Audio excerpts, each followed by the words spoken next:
Hi, beautiful people. Good morning. I decided to do a quick check-in before I started my day. I hope that y'all are doing well and all that good stuff. I've been spending so much time in the news and watching everything that's going on that I don't always get to come and just chat with you guys and see how y'all feeling. But you guys are highly engaged on my community wall and in my comment sections, and I appreciate you guys for that. Um, but a lot of you guys are angry with some of my comments and my commentary. So every now and again, I do like to come and do a stream where we can just kind of chat about stuff. Now, I am going to do more regular streams. I'm working on that. You just got to give me a little bit of time to get that set up for you, and I will. And all that good stuff.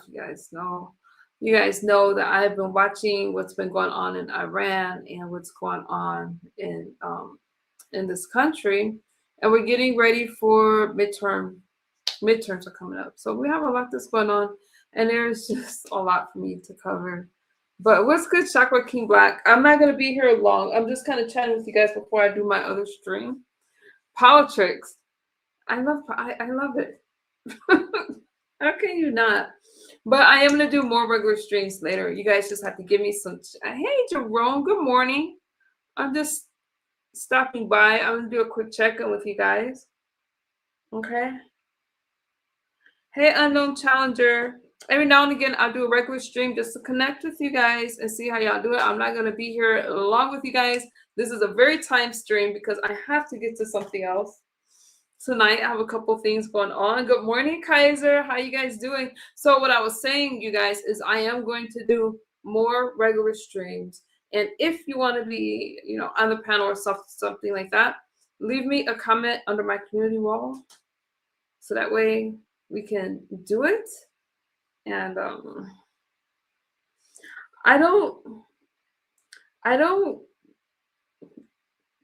okay, I was on a panel earlier. It was very left. There was one other person on this panel that agreed with me. And some of the things that people say to me is just so outrageous. I wonder if people even love this country. Okay, or are they fighting for all these countries? There's so many things that I could talk to you guys about. So that's why I said, if you guys don't like something that I say, hit my link, talk to me. We can have a conversation about it. Or invite me to your space and I'll come over there and I'll chat. But some of the things that I hear, I feel is just very anti-American. It goes against our country. Sometimes I feel that, good morning, Claude. How you doing? Kaiser, how are you? So, again, anytime anybody disagrees with me, you can come up and you can talk to me and we can talk about it. That's just how it is. Testing out this YouTube Premium to see if it is laggy. Prior to that, I've been getting 90 plastic commercials within an hour. Really? From me? I usually run very little ads on my streams. And I know you guys don't get any ads on my vertical streams because I usually don't run them because I'm just playing clips. So I don't know. And I only use YouTube Premium, so I can't really tell. Hang on, you guys. I see you messaging me. I have to get to those messages in a bit. You on my way? Okay. You're on your way? Okay, you guys. Let's see. I have about 15-20 minutes with you guys before I run my stream. So if you're coming up, you got to come up now because I really just wanted to tell you guys that. So again, for the few of you that are here, I have my community wall. If you want to come up, I'm going to start doing regular streams like this because it's easier for you guys to hit my panel. We could talk about it. I'm all over Iran. I'm going to tell you a few things about my thoughts with Iran. All right. The United States is doing what the United States is supposed to do. Some people are blaming the United States for bombing that Iranian school. And I feel that everything that happens because it's Donald Trump, people want to blame Donald Trump. And we live in the greatest country. We should be proud to be in this country. I don't care if you're white. I don't care if you're black. If I had more time, I would play you guys the panel that I was on a few minutes ago. And I would love to hear y'all take on it. I felt like there were a bunch of people that lived in a foreign country that just hated the United States. That's how I felt. All together on YouTube. I know, Challenger, let me know if you get a lot of ads on my stream because I usually don't run a lot of you guys take care of me with your what's good, Claude? Let me go on mute real quick. Go ahead, Claude. Hi. Good morning. Good morning. Good morning. Oh, I love to see the New York skyline in the background. The most beautiful city in the world. What's on your mind? Oh, it's not on this stream, it's the entire stream. Yeah, I use YouTube. I use YouTube Premium because I'm playing clips. So I can't have commercials going through my clips. So I don't know what other people's experience is like, but let me know. Hey BZ, we're just checking. We're just doing a check in. You guys can hit my link if you want to. I'm just chatting with you guys. Okay, you guys, what's good? Yeah, another beautiful day in America. Damage. Good morning. We're just doing a check-in real fast. I'm going on mute so you guys can talk. Hey, Damage, how are you? My favorite Brown fan. Uncle, my brother from another mother. How's everything? Well, as usually, I just got up and the weather outside is shit. Yeah, sorry. I know it's not great here in New York. It's pretty brisk over here. It's about 39 degrees Fahrenheit. Pretty chilly. But we did have a couple of 70-plus degree days, so I'm doing all right. Doing all right. I have on my blue today. Haven't had it on in a while. You what? No, I said I have on my blue today. I haven't had it on in a while. I'm wearing Imagine. Have y'all noticed? Imagine. Imagine if people loved this country. Imagine if there were more conservatives. Imagine if the Democrats were not trying to tear our country up. Hey, you're reaching into the John Lennon playbook. Imagine. USA, I'm a dreamer. But I'm not the only one. I remember that song. I think I just saw you. I digress. So besides, I am not a leftist. I am not a Democrat, nor am I a Republican. I'm an independent thinker. Huge difference. Let's go ahead. I don't feel okay. Do I have to be nice tonight or no? Excuse me? This is your platform. You can be whatever you want. I'll be nice. We have company. Listen. Casino, I had a big problem with your live stream. but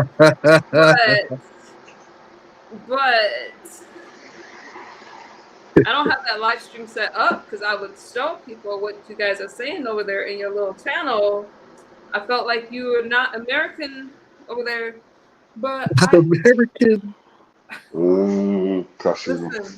Listen. This is what I think. With all the things that's happening in this world, you should show it. I don't know how to set stuff up that fast. I have to set my kids up before I start my stream. But what do I have set up? Let's see what I got set up. I'm a true American. That wasn't nice of me. You are a true American, but let me just say this. So some of the things that I was hearing on the panel that I came from was that the United States is wrong for bombing Iran. The United States bombed the school in Iran, and I feel that some people they show more love for other countries than they do the United States. How are people from the United States fighting for illegal immigrants harder than they're fighting for American citizens? Well, I think it was pretty self-evident, State of the Union. So I think that's kind of contagious, unfortunately. Kids are kids, Cursino. Kids are kids. But that's not what I'm talking about. I have kids. I'm a mom. What are you smelling at, fool? I have kids. I'm a mom. Set it up, misunderstood, to ask questions to help us feel involved. Okay. But I'm just I gonna can't check. see the chat. So. Okay, so my question is this. I'm gonna ask you guys this. If he's so unhappy living in America, I wish him happiness. Okay, I have a question for you guys. The Senate, right? The Senate's been talking about birthright citizenship. Do you guys agree with birthright citizenship in the United States, even though no other country has it? I think they should repeal it.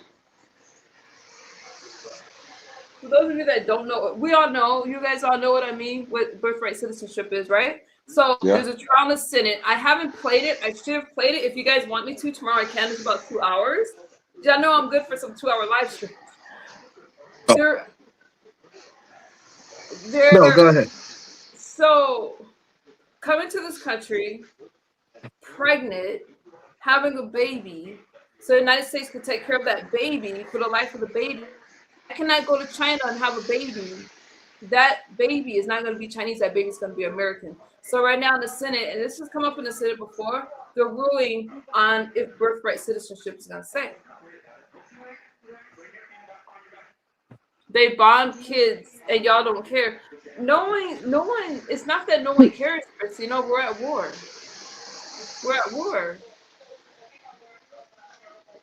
So people care. But number one, they've been investigating, and the United States has not been blamed for that. So it's interesting that Carcino for Life, who did his own investigation over here, can say that the United States is responsible for that. Even if the United States is responsible, which I don't believe that it is, I'm not going to say that the United States is responsible until the people investigating say that the United States is responsible. Well, it kind of matters that if it's on purpose or not, and it's definitely not on purpose. So it's kind of how many bombs have been thrown? Thousands.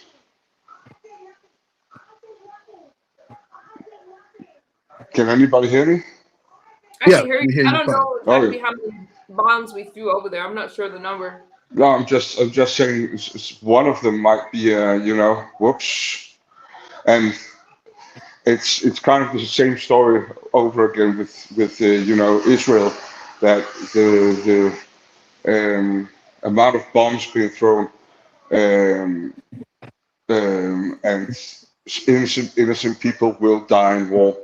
Um, and as soon as something goes wrong, you're just going to point the finger to the U.S. and you're going to point the finger to Israel. You're going to see, and this is confirmation on how bad of a country or how bad people really are in the U.S. or Israel, because they allow this to happen. It's ridiculous.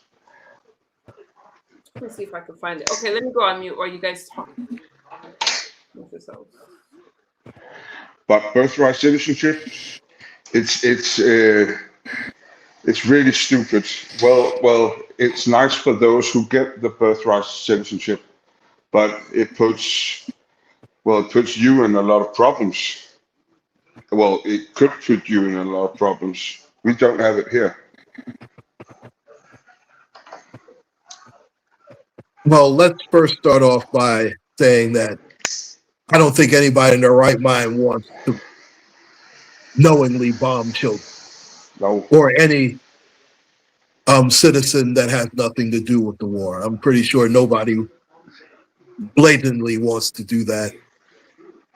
At least not on this side anyway. When it comes to birthright citizenship, that's sort of a catch-22, because my thing is, the person here is illegal, but you're trying to tell me that if just because that they're pregnant and have the child here, the child is a U.S. citizen just because they happen to be on U.S. soil. To me, that's sort of BS. That's sort of like giving the kid the way out. I'm sorry. Let me see Well, if I have not Just done my opinion.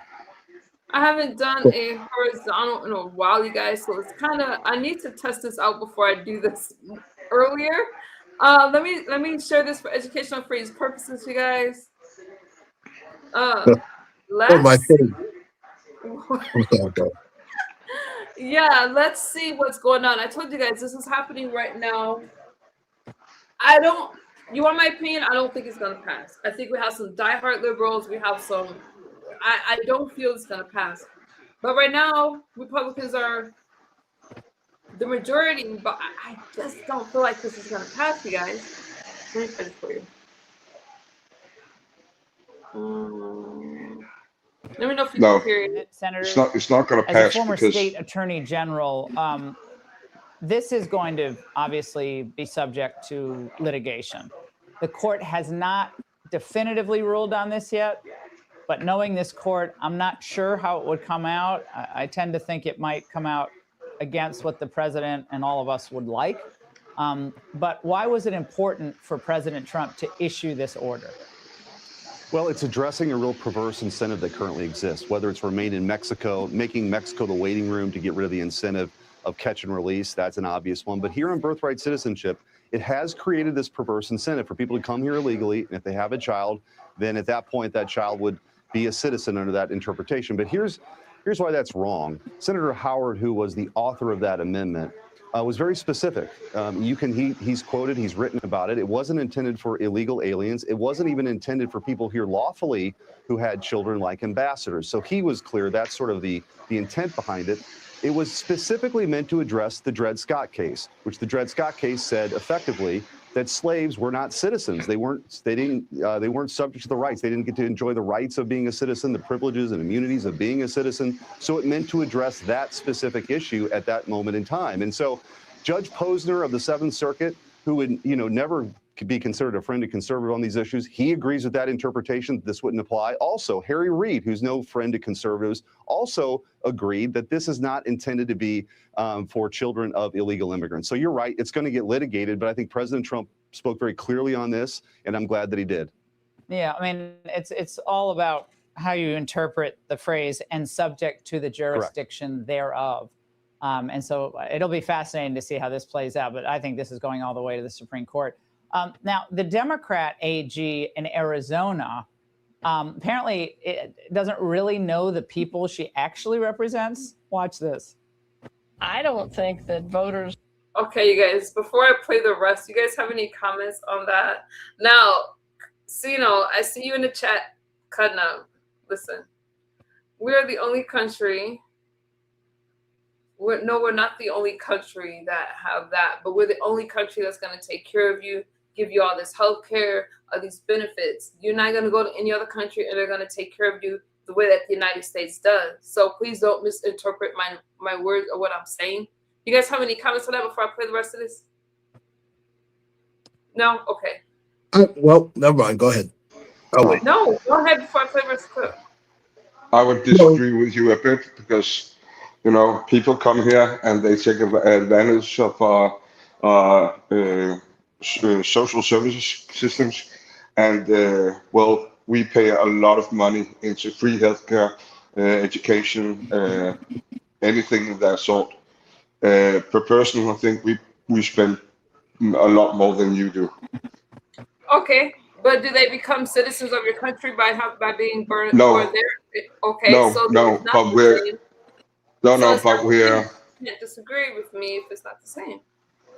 No, but we're very ill-equipped to sending people out of our country because we've signed a lot of what you call it international contracts that we will uphold human rights and so we're kind of stuck. Okay. Carl, do you have something you want to say before I play this clip?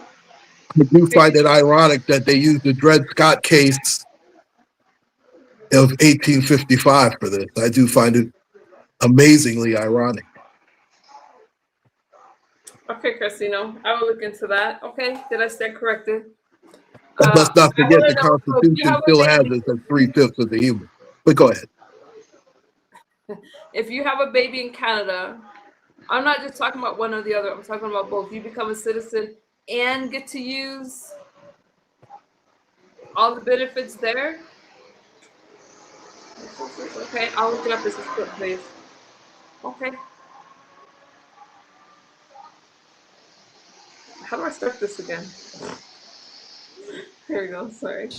In Arizona, whoever they voted for ever thought that they would be voting to undermine birthright citizenship or to destroy birthright citizenship. Senator, this is a very lopsided issue that runs against the Democrats, but that's a Democrat state attorney general. Does this not confirm in people's mind the idea that Democrats put illegal immigrants first and not American citizens' rights? Yeah, they also don't really understand, as you could tell by that quote, really what November 5th, 2024 was all about. President Trump, you saw him on the campaign trail, I spent a lot of time with him on the campaign trail. He spoke about illegal immigration all the time. He would talk about this issue all the time. There are 15 million people here illegally because we've created an incentive structure for them to come. They get taxpayer benefits. There's no wall to prevent them from coming.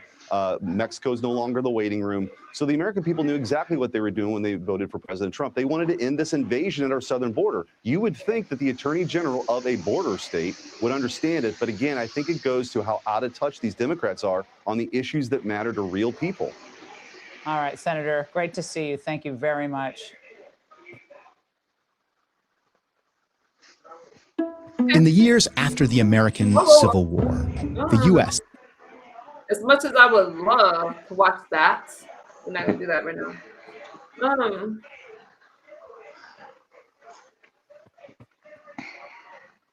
Go ahead. So we have kind of a different problem in Europe because in Europe we have made a deal called the Schengen deal, and that means that within Europe, the European Union, you can travel for work or whatever. There's free movability. So an immigrant can come over the border to any country, and the country, that particular country, is supposed to register that immigrant. But because of the massive influx, it often doesn't get done. But they then they can come into Greece, and all of a sudden they're in Denmark to collect the benefits.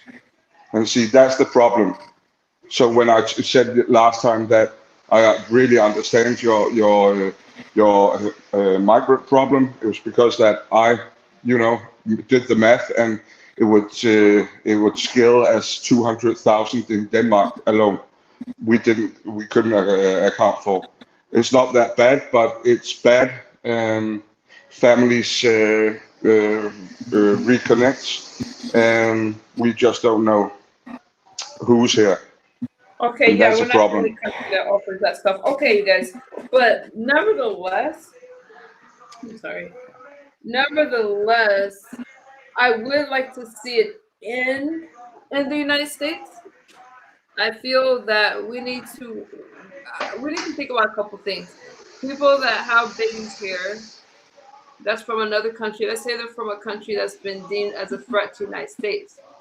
Will that child grow up to be a spy for that country? I think that is a threat to our national security, and I would like to see birthright citizenship in.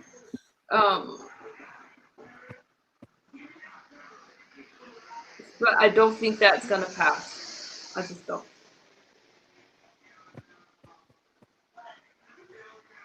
Yeah, I don't think so either.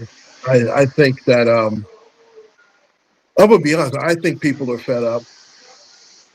Fed up I with think what? people. You think that people are fed up with what? I think that people are fed up with the lack of border. People wanted the border patrol. They wanted to see the border closed. I think that this will pass the no more anchor baby, so to speak. I think that should stop.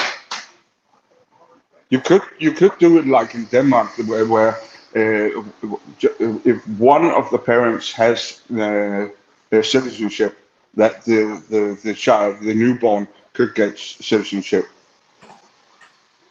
But at least one of the parents has to have citizenship.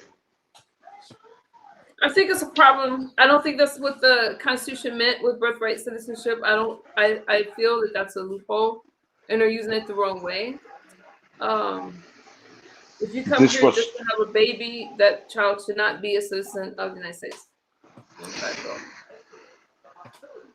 Well, the question is, how much of a guarantee is it for the child, and how much of a plot is it that, well, if I get my child in the U.S., well, my child gets citizenship, but then they can't throw myself or my spouse out, or what it may be.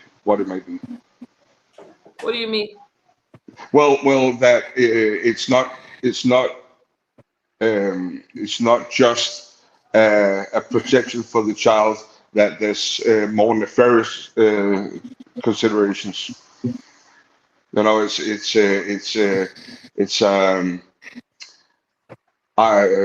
the person is out for itself, you know. So I want birthright citizenship, so I'm gonna have a child, and my child's gonna have birthright citizenship because I went to the U.S. So automatically, well, that's gonna be a problem, because who's gonna take care of the child? I'm the mother, so they're not gonna throw me out, and that's taking advantage of the U.S. Humanism, you know, because you're not anti-human, you know, you're not horrible, evil people.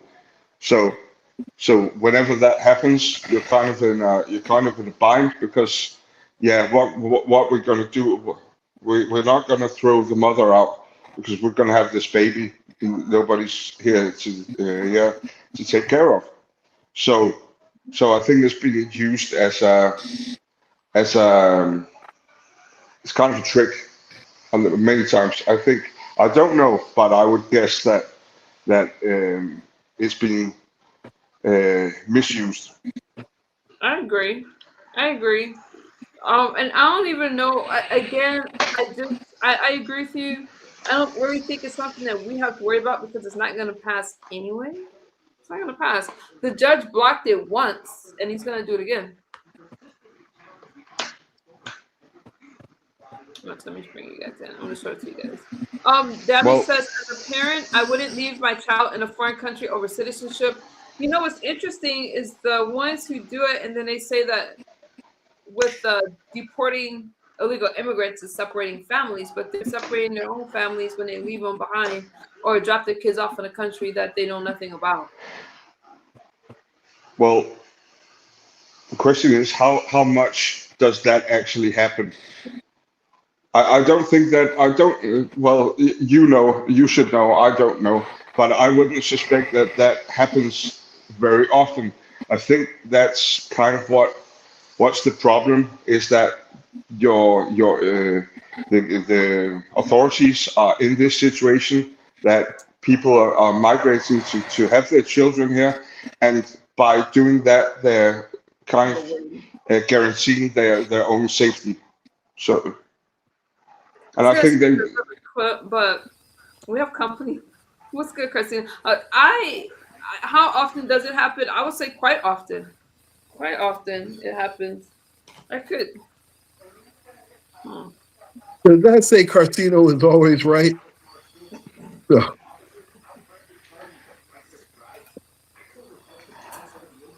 I think it happens often. I don't like those words. I don't know. I'm always right. Yeah. I don't know about always right. Always right. Let me look that stat up for you. So my taxes should pay for So you're saying my taxes should pay for a child who doesn't really even belong to this country? Well, your taxes are your taxes. Where the money is allocated is their decision, but where they vote to. But whatever your taxes are, you have to pay the taxes. You pay it. That's the percentage. Whatever percentage you made or whatever, they take out taxes. What they do with the tax money is up to them. You can vote on where you would like to see the money allocated, but it's up to your government on how they want to devise or splitting it up. It's not reducing your taxes if they do anything else. Like, let's say they decide not to do that. It's not like you're going to get a tax relief because they decide not to do it. They're just going to reallocate the money somewhere else, but your taxes is not going down. They're not doing that. Why would they? Hey, Queen. I'm just I doing don't a think check. that was. Fucking random, but right now we're talking about birthright citizenship. Yes, I heard you guys were talking about the birthrights, and that's why I said you were a little confused about that when you were saying that. I know what you were trying to say, that no one does what America does for the birthright citizens, and that's just not true, because there's a lot of countries that have birthright citizenships, but there are two. They're basically unrestricted and ones that they call conditional. The conditional ones are the ones that I would like to see in place. You know, the one that Justin was talking about, Kai's associate, he had brought that up about having conditions. Like a parent had to be here. You have to have a parent with permanent residence here in the country. In order to do that, there's only 3 countries that do conditionals, and that's France, I think Germany, and I forget the 3rd country. We do it. Denmark. Denmark does it as well. Okay, Denmark does it. I'm a citizen of Denmark, though. In What? Australia, you said, what did you say about Denmark? But they don't become an actual citizen, though. Well, if one parent is a citizen, then they get automatic citizenship. Yeah, that's true. Okay. So that's what I meant by protecting yourself by the one parent at least has citizenship. Yeah, and that's why, and I think Australia is the other one. Australia has that as well. In Germany, they said no German parent can acquire citizenship unless one parent has a permanent residence and have lived in Germany for at least 5 years. So they have conditional birthrights at their place. Because I remember that's been for Germany in years. But each one had a condition, but it's only like 3 or 4 of those that have those conditions. But Canada is number 1 at basically taking care of people. They have unrestricted. You get free health care. You get all the rights. But Russia used to strategically send over their wives here and let them, come over to Florida and to give birth so they can have that dual citizenship. And that's what they wanted. This was back in the 80s and 90s. Some even earlier than that. Right before it was the deadline, they would spend their time here and get a travel visa and be in Miami. That's why Miami has a large Russian population due to that. They were doing that strategically so that their children would have dual citizenship, even if the parent didn't, which I felt was wrong. I didn't like that condition at all. I think they need to have conditions to stop things like that happening, when Russia was getting away with doing that for a long time. What about countries that send their babies here and only to be raised as a spy for their own country? Well, that was the fear in that when they were doing that, when the mother would come here to give birth, the husband, he doesn't even have a visa to get here. He can't travel to the United States, so his wife would travel. pregnant, and she would stay here for probably the 3-month travel visa so she could give birth. So 6 months pregnant, she flies into Miami and would stay there until she gave birth. And then the child would have dual citizenship. And then the child could be raised in Russia, but still can come back to America and have citizenship. It's crazy. That's why I think that I'm agreeing with you that they should have some type of conditional restrictions if they do have them. Okay. If you're worried about the Chinese, you should go to the universities and look around. Mm-hmm. Who was worried about the Chinese? No. If you're worried about espionage, you should go to the universities and have a look around, because it's the Chinese who are doing the major part of that. The Russians have figured all sorts of other things out, how to play that game. Yes. So they're not the only ones doing it. Yeah, that's correct. Concerned. Yeah. Okay, so let me switch to this war that is what a lot of people are talking about. The war in Iran, how people, I don't want to call any names, but he's on the bottom, he's over there on the bottom. He's one of them who feels that the United States can I have a free membership? I would give you one, Eric, but I don't know how to do it. I would give you a free membership if I knew how to do it, because I just like y'all supporting my stream. I'll learn how to give you guys free memberships, okay, and I'll throw them in the chat. But listen, the war in Iran. Are you guys for? I already know the answer, but fine. Come on, go sleep. No, I said I'm fine. Are you guys for? Okay, so some people, I know how Christina feels because I just got off a panel with him, and he feels that the United States is wrong for bombing Iran with Israel. Where are you guys on that? Isn't that what you said? You said that the United States was wrong. For what? Talking about bombing the kids? For bombing with Israel, for the American and for the war in Iran with Israel. Oh, for the whole us being there? Oh yes, 100%. Yeah. Okay. 100%. I don't want to put words in your mouth. Well, I think you should, but we disagreed on that, Casino and I, last talk. Mm-hmm. But I understand why people are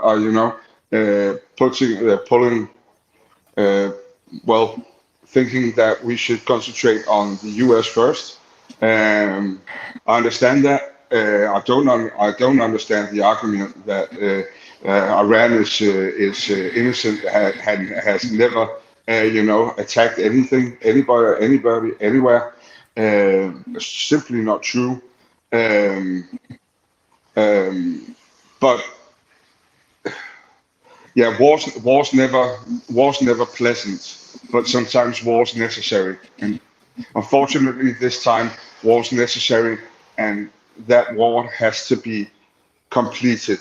And I'm not saying that the U.S. and Israel just up and leaves. I mean,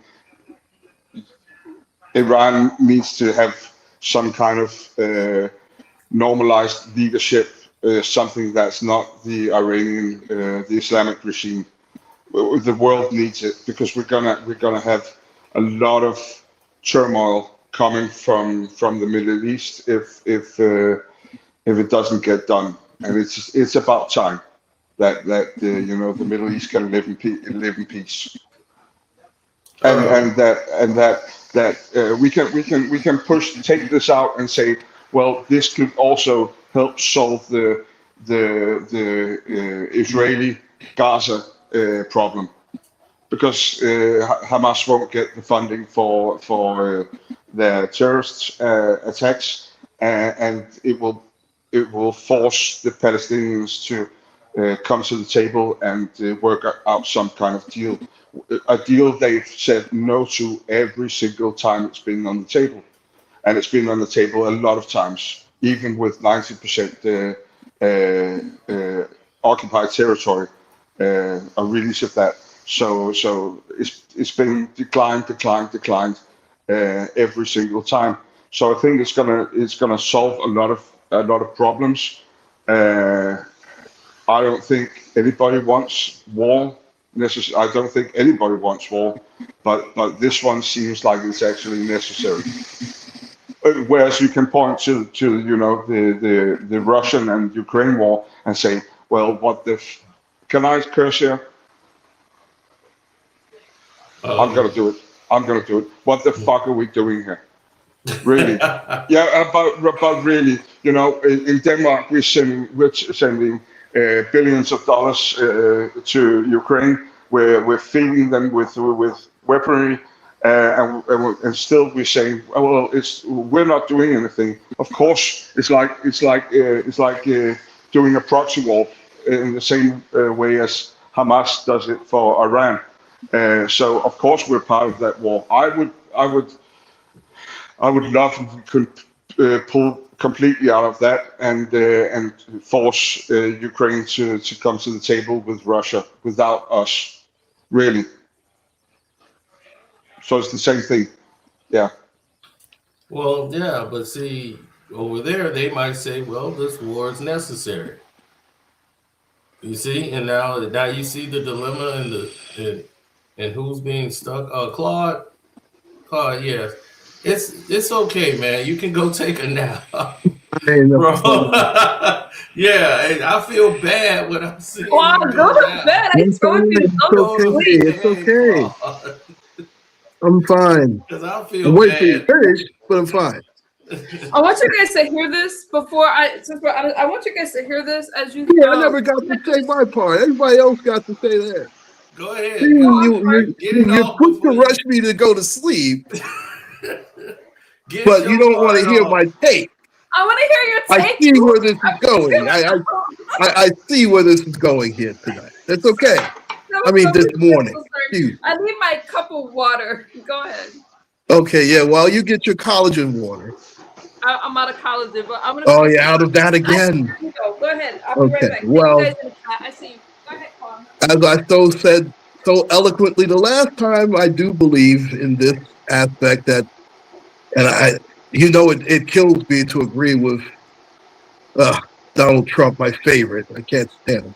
But the fact of the matter is he did warn these guys at least 3 different times. And let's if you guys remember the Chappelle show and what's that, the Rick James skit where Charlie Murphy was telling his Charlie Murphy stories. Mm-hmm. Places like Iran, Russia, China, that I like to call them habitual line steppers. And that's what Iran is. They're habitual line steppers. And it seems like all they want to do is just see how far they can go. And Trump said, listen, you guys keep doing this is going to happen. The one thing, whether you like him or whether you don't, he has kept his word on everything he said he was going to do this time around. Now, the first time around, not so much. The second time around, everything he said he was going to do, he's done it. Not saying that's always right, but he did warn these guys. They didn't listen, so therefore, here we are. If he doesn't do this, he looks like an absolute clown. Now, the argument if you want to give me the argument, why do we need to rally with Israel? That's one thing. I get that. But Israel has been our staunchest ally in the Middle East, so it would only make sense for them to back up Israel when it comes to that. So in that aspect, I have absolutely no problem with the United States going up against Iran. Now, the longer this goes on, the worse it's going to look. So this has to be done quickly. Anything longer than 4 to 6 weeks looks pretty bad. We can't have another Afghanistan. We can't do it. Well, kind of depends on the Iranian people to mobilize itself, because there's no doubt that that in the vast majority, we're talking about 80-90%, close to 90% of the Iranian people want the regime gone. The 10%, the rest have been are either with the Iranian regime or informants for the regime. So it's kind of like World War II Germany. You had the SS. It wasn't just the SS wasn't the deciding skill as it ended up being. It developed that. It turned out that way. It developed that way because there were what do you call it, incentivents to join. The SS. There were perks in informing on your neighbor, and at the beginning it didn't seem bad, but it became that way, and it's the same in Iran, and they're sick and tired of it. So we can really hope that the Iranian people see their chance now, because this is the chance they're going to have. If they don't bite on this, it's not going to happen again. I agree with that. Well, now it's my turn. I feel that this war is very unnecessary. I feel that we should not be aiding Israel at all. I feel that this is not America's war. I feel that Israel should be fighting this war and getting allies from help from other people. And the United States have no fight in this whatsoever. Nuclear weapons, I felt there should have been at least an inspection or some type of evidence, or go before Congress or the Senate to make this war legit. If you're going to go, and then I feel that we were very inept with our leadership, the preparation for this war, everything. I think they went under assumption just by wiping out the Ayatollah in an unconventional way, killing a wife and child.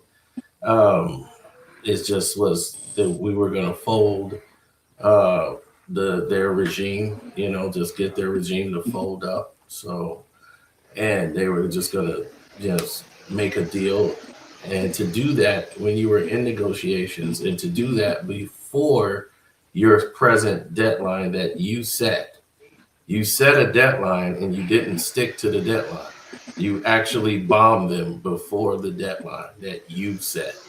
That's, to me, is I can't get behind a regime that would do something like that. If somebody said, all right, we have the Friday to do the deal, and the person that represents the foreign minister or whatever they have over there, who from Iran was in negotiations with Trump and their regime, they were still in negotiations when they did the bombing. So it was like, what are you doing? We're in negotiations, and you bomb Iraq and think they did not come back to the table ever. They was like, why would we do that?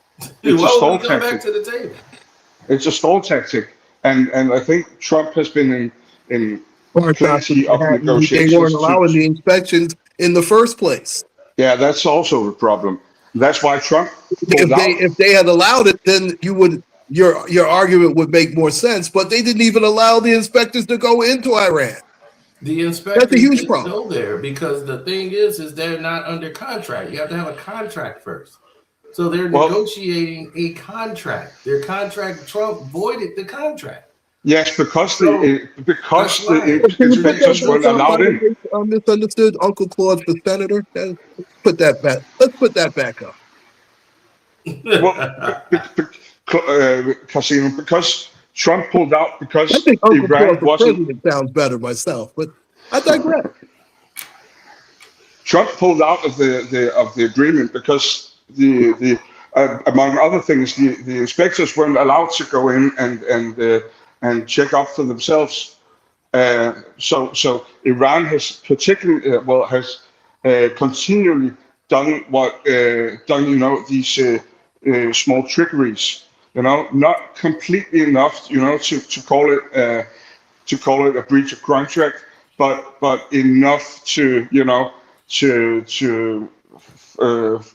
prolong the process. And Trump is smart when it comes to negotiations. He knows what's going on, if it's a stall tactic or whatever it is. So he did the right thing. You can say on the face value, well, yeah, you have a deadline. You're gonna keep that deadline, but when you're a president and you have to, and it's a matter of war, well, you need to do a preemptive strike sometimes. I don't believe in that policy at all. That is very dishonest, even when in war, especially when it's the stakes is this high. To do something that, just maniacal, to me, just tells me that you're not trustworthy. And doing a deal with you, what's the difference of signing this paper? You have no honor. You're not going to honor this deal. And with different countries, there's different religions and there's different cultures and people. What you might think is disrespect in one, or not a disrespect, is major disrespect in another country.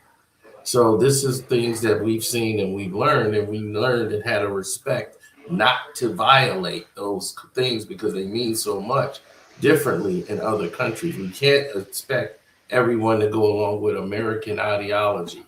And once we start doing things like that and then expecting people to come back to the table, that's not something that they're going to do. America has 3 times tried to have a ceasefire with Iran, and they would not hear it. They said, no, we're not sitting down with you. We don't know why Trump is making these stories up of us calling. He's telling people, oh, they're calling, they're people, they're trying to call us, but it's just all lies. The propaganda with this war is because America knows they have screwed up. We've already lost this war. America does not know that it's screwed up. The Iranians are celebrating because they need a change in their regime, and one of the only ones that's not celebrating is Carcino. Now let me tell you something. People that I'm the only one not celebrating. You're not the only one. You're the only one on the panel right now, or maybe 4 or 2. But listen, I'm the only one. That's right. I was just being sarcastic, but listen. So there's a lot of people that think like Carcino, but here's the problem. Iran has been a threat to the United States for a long time. Okay, we have Israel intelligence over there, and we have the United States intelligence. Our intelligence is some of the best in the world. So no, they have been a threat, and we know that they've been a threat. Maybe not directly, but if they use groups like Houthis and other terrorist groups, you're still attacking the United States.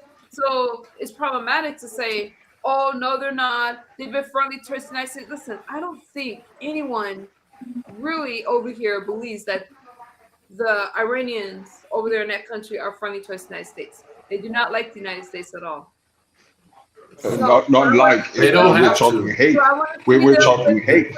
They don't have to. They do not want to see them with we've given them no reason to like us. us. Has bombed their facilities. They do not have nuclear weapons because the United States has not allowed them facilities.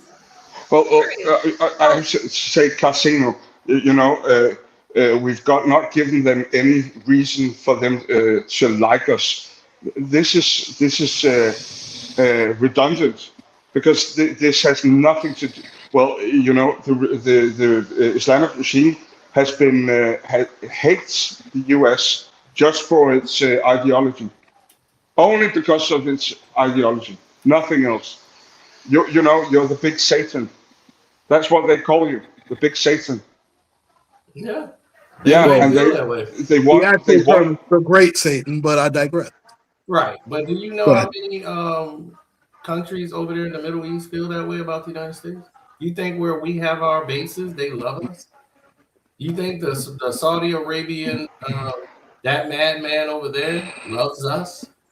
No, they had no choice but to let the United States put a base over there. They don't want them there. There's nothing they could do. It's like, look, we can't. They won the war. They got the treaty. They don't want them there. These people don't want the United States. They don't believe in your culture, your God, anything. No.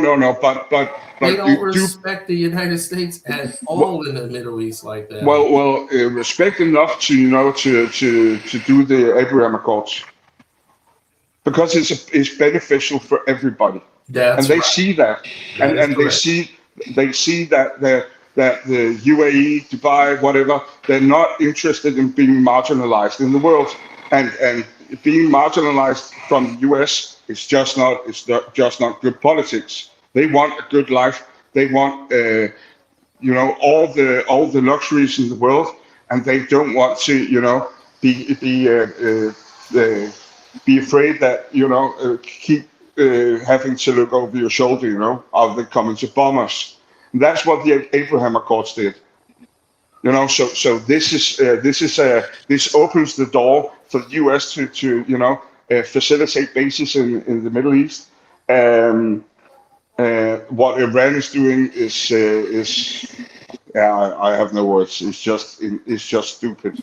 Attacking other countries and saying, well, it's because of the U.S. and you're partnering up with them. It's not going to fly. They're not going to believe this in the long run.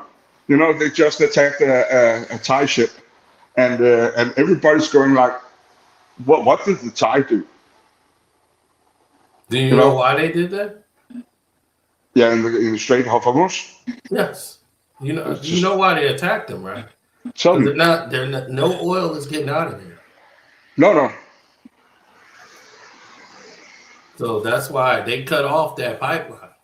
Yes, but everybody, you can say, well, right now it's the U.S. and it's Israel, but at some point, if you keep the chokehold, at some point you're going to have all these beneficiaries of the oil. You're going to have them turn against you in one giant group, because you can squeeze it that much before the reaction comes. So they can provoke the reaction, but the reaction will come, and it's not going to fall out as the Iranian would like it. It's not going to be well. Now we're going to talk to the U.S. No, because now we're going to take the Iranian, because they're going to keep doing this. Whenever there's a conflict, and the Iranian regime thinks that, well, now it's necessary that we do this. And the fallout's going to be on Saudi Arabia or whatever.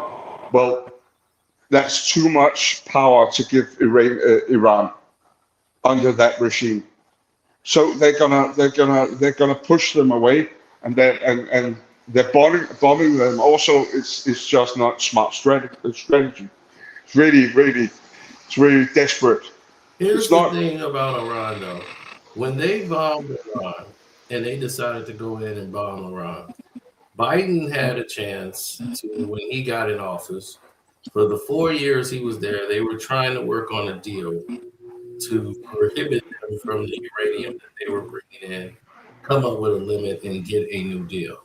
They couldn't do it, and they didn't want to rush to war because of what happened with Iraq. And what happened when they went into war over there and they tried to stabilize and train them and change their environment. We was doing that. We was freeing and liberating those people. And that did not work. It created a new mess. And ISIS came up out of that. You had all these different terrorist groups, everybody fighting for control in the Middle East. It basically destabilized the Middle East. And definitely the end result of this is going to be a major destabilization that's going to happen in the Middle East because of this. Because whenever this war is over, they're going to say, somebody might have a bright idea and say, well, Iran is right for the taking now. And nobody's going to be happy with the United States running anything over there. So, and plus they can't do that. So they would have to leave someone else in charge, or they would have to select someone from over there who have their same ideals. And that's Well, China, Russia. Good night, Jerome. well, you don't have to be. You don't have to be very pro U.S. You can settle for less. You can say we want something that's at least U.S. neutral. And about the problems from Iraq does not necessarily transfer to this situation. It's completely different because the Iraqi people were a completely different people than Iran. Iran is actually a pretty collective people and have an identity before the Shah's removal in '79. So this is different, and this is spot. Jeez. Hey, ODS, how are you? I told him to go to bed. Okay. Wide awake. Don't talk about me tomorrow. I told him to go to bed. Casino told him to go to bed. He's not listening. I've never said. Goodness. I've been there, Claude. Wait. I told him to go to bed a long time ago. I was like, don't listen to me. Don't listen to me. Y'all know I have some weird hours. I'll never tell Claude what to do. I'm too scared. These are my times, so I'm always up late at night. Wide awake. See, she's on that Cali time, so yeah, it's probably like 2:30 there. Yeah, it's like 4:34. These are my study hours. Like this is when I'm up. This is when it's like quiet. I'm in my thoughts. Yeah. And I just invited y'all in my house. Like, I was like, let's talk about it. Yeah. My gosh. Even when I'm wide awake, I catch it. But I'm wide awake, but it's okay. It's okay to go sleep. I fell asleep on a couple of live streams, but I was live for like 7 hours, and y'all know. Yeah. And I passed out. Yeah, time flies sometimes. You have everybody talking. Next thing you know, you look up and you see the clock, and it's like, I've been live for 3, 4, 5 hours. I was like, and I'm like, nobody else is tired.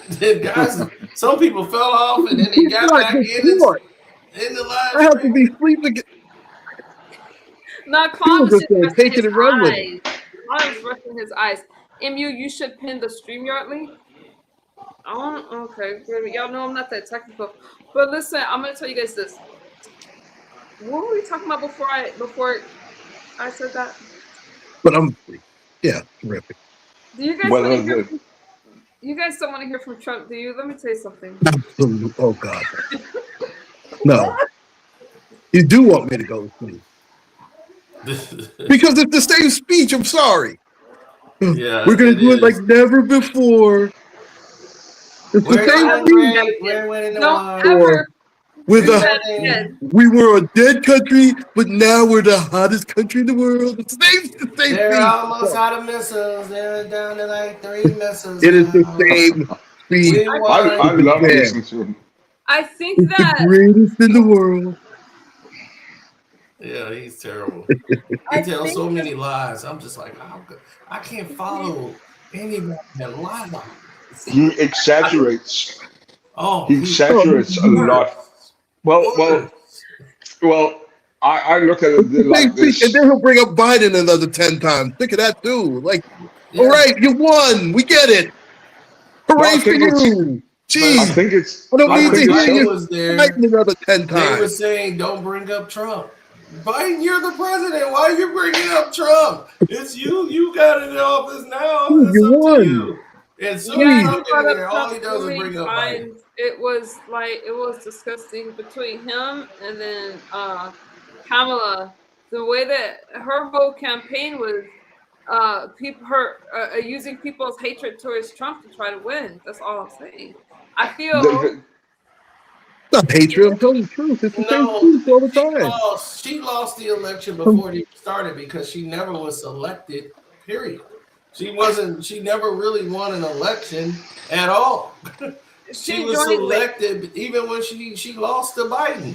And he picked her to be his Yeah. vice president mate.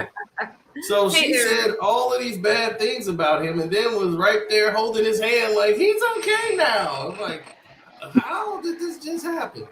So she never really won anything. She was selected to do everything. See, So we have even when she ran for president, she didn't even have a full campaign. She came in the middle of the campaign. Biden was the guy for the campaign, and then they switched in a panic move. you talk about me going to sleep. That guy was asleep for 4 years. Yeah, You but talking about the thing Biden? about Joe Yeah, is he was that asleep for 4 years. they knew He Biden almost fell should off have the ran. damn plane. Please, you're worried about me falling asleep? That guy almost tripped over the damn White House, this idiot. He had no business Oh, running my again. God, I can't. His ego wanted to run again. Listen, the Democrats are in bigger trouble this year. His I mean, ego, well, in his 2026, ego they're made him run in huge again. trouble. He didn't want to look It's weak. me. It's me. He didn't want to look weak. His ego kept him going, Hi. and he did not want to step aside. So Kamala didn't even have a real full campaign, and that's what really. She's a clown too, Kamala Well, she Harris. didn't have a real strategy. They didn't That's have on anybody her though back. for And the Democratic Party was fighting with each other. They were split. It was Biden's people that believed in Joe. Those Maine, New Hampshire, all of those states that back him, Joe Biden, that he has that belt line that helped Obama win. They had that whole belt line over there with those like racist states over there, but they took them and there is a difference. I'm actually wide awake. Biden is not. Biden's like, well, he we're never should doing have ran good. the second time. We want my eggs for $20 a dozen. Wasted millions of She wasn't gonna win. She wasn't gonna win. I felt it was a poor choice. She entered late, and I covered it. You see, you guys don't talk about when I covered the election. I spoke for on behalf of the Democrats and Republicans, non-biased. It wasn't that. I don't. Well, you know what I'm saying. I feel. And she showed more than Fox News. Yep, and you did. And the thing is, Obama made the biggest first mistake he's ever made, and he's never in his whole presidency. He never would say the wrong thing ever. He would always say the right thing, and it was almost flawless. You can almost never pick anything out of his speeches to really until he was trying to help Kamala Harris, came out blaming black men for not wanting to vote for Obama. That was horrible. I said, "Oh my God!" There's no reparations. I expect nothing from him. He was the biggest. He's the biggest con job of all. Please get me started on. That was so bad. Oh no, Barack wasn't a con job. I wouldn't go that far, but I blame as Oprah far for as that reparations, Oprah should be investigated. I'm just saying. Reparations was a trap. That whole thing was a trap. As I told you, because I feel that. Well, I'm gonna keep. No, never mind. I'm gonna be. I know you're gonna stick with they really wanted to help black people get money and the reparations. Republicans are for a wealthier economy. It's not about white and it's not about black. You got to take some of the race out of it. What's wrong with you?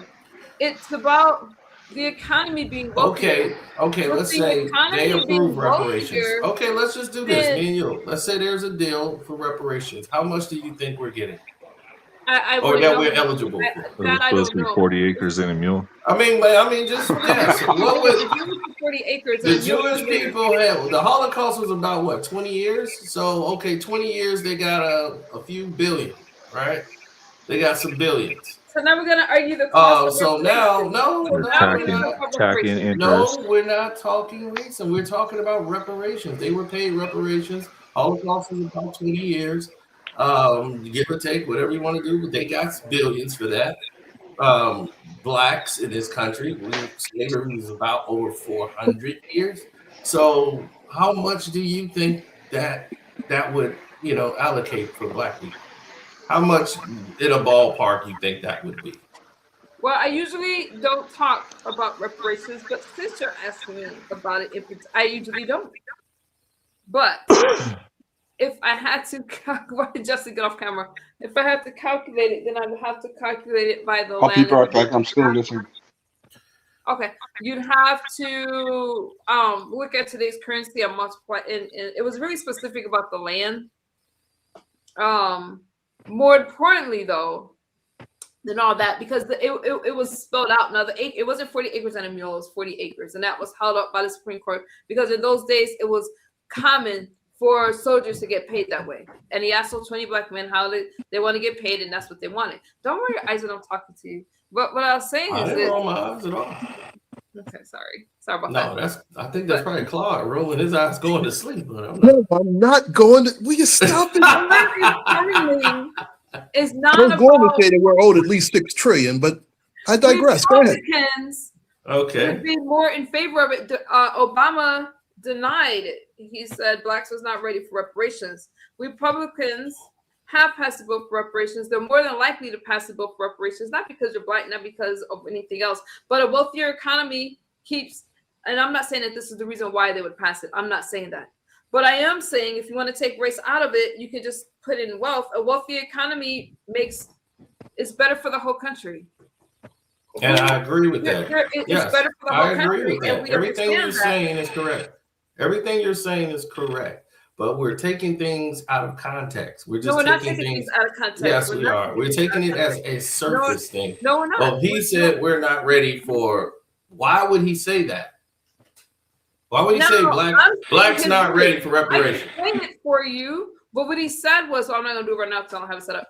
But blacks' behavior, not ready.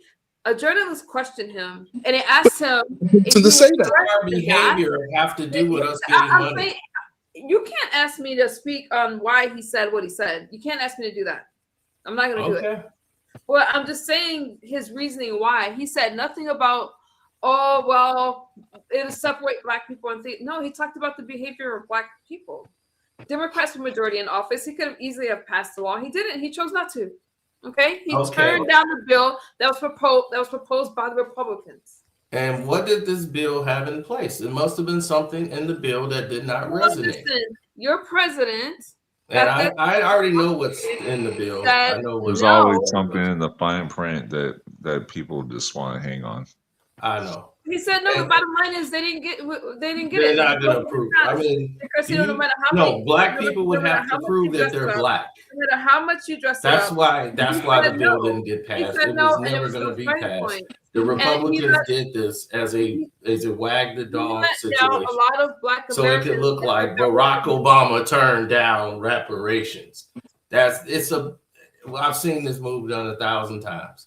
It happens in business. When corporations want to pay out and they don't want to really pay out, but they do it for the attention. And then they say, we're having a contest. Everybody's going to get this. And they find ways to disqualify people. And it'd only be the payout would only be to about the sum of 3 and 4. Every corporation do this when they make violations. They disqualify people, as many as they can, and they pay out a few people. So the money is not even going to be equivalent. And like Claude says, $6 trillion is what he came up with. So imagine that, $6 trillion. What is that going to do for the economic system of power and control? Most of the things that some people would have above us, which means the hierarchy of white society, how much would that damage them? Most of them make their money in the bank backs of African-American spending habits and our spending. Now we don't need to work in their restaurants, their factories, or anything else. They would have to just go get more minorities and bring them into the country to do the work. We all filthy rich.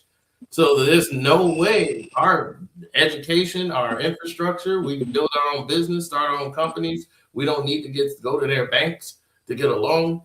We're good. So now what will be the excuse then? What would be the we're not ready thing now? It doesn't make any sense. Because why Sorry. Why would you think that this is a good idea at all? It's a horrible idea. That would be horrible, because the thing is that it's going to destroy the power dynamic that they set in place, and there's no way the white man is going to do anything to put another race above him. That's not going to happen. No way, no how. So why is that a bad idea? Hold on. Why is reparations for our people a bad idea? Well, because go ahead. Because what? Was it a bad idea when the Japanese got reparations? Was it a bad idea then? Well, was it a bad, no. Let me finish. Probably. Was it a bad idea when the slave owner got reparations? Was that a bad idea? Yes. But nevertheless, he got it. Why is it a bad idea for black people to get reparations that's owed? This isn't a handout, and this is what I hate too when people try to say it's a handout. No, I'm not rendered. We've been owed this for hundreds of years. Why is that a bad idea? But listen, that's the problem. Hundreds of years. You're in 2026 now. So what you're doing? People are still benefiting from it. What's your point? But what you're talking about is creating, some kind of compensation in a time where you have never been a slave. Nobody. Okay. I've never been a slave, but my ancestors were, and my ancestors are. You know what? It's no different. Hold it. And see, this is where we have a problem. It is no different from when a person passes away and the next of kin should receive it. It's no different. No, you can say that, but how do you measure that? How do you measure that? Who should get what? It creates a totally new set of problems.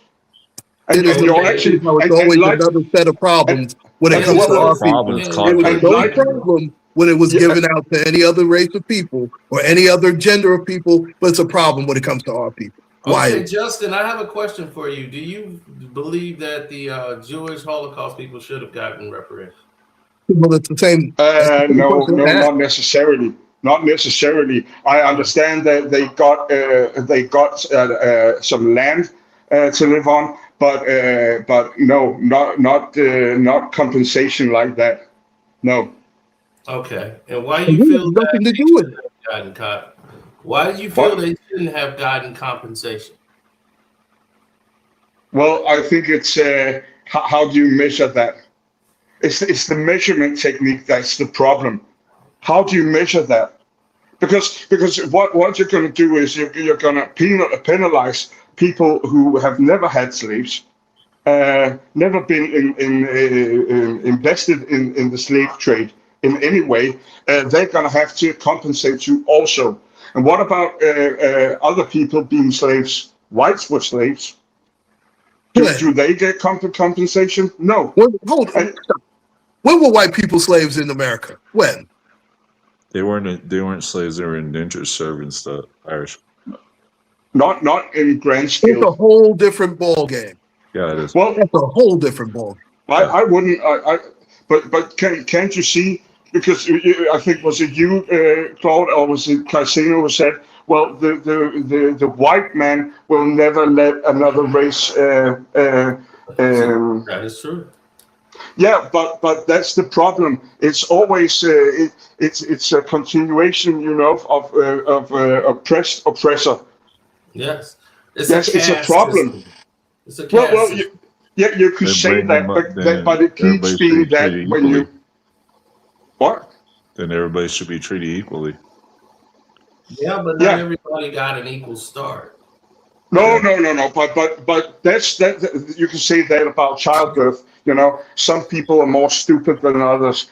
Some people are, biologically better equipped for taking on life. I'm not trying to say that slavery in any way was valid in any way. It was horrible, but at some point we need to stop thinking in race.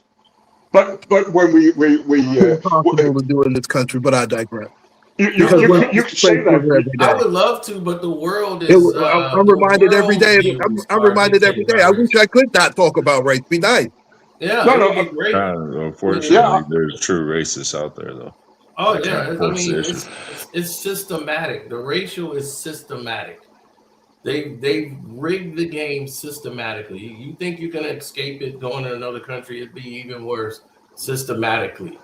Like they have Are in you this kidding? country, white Are you kidding? Americans are paid more for the same job, same education, same state, same county for the same job.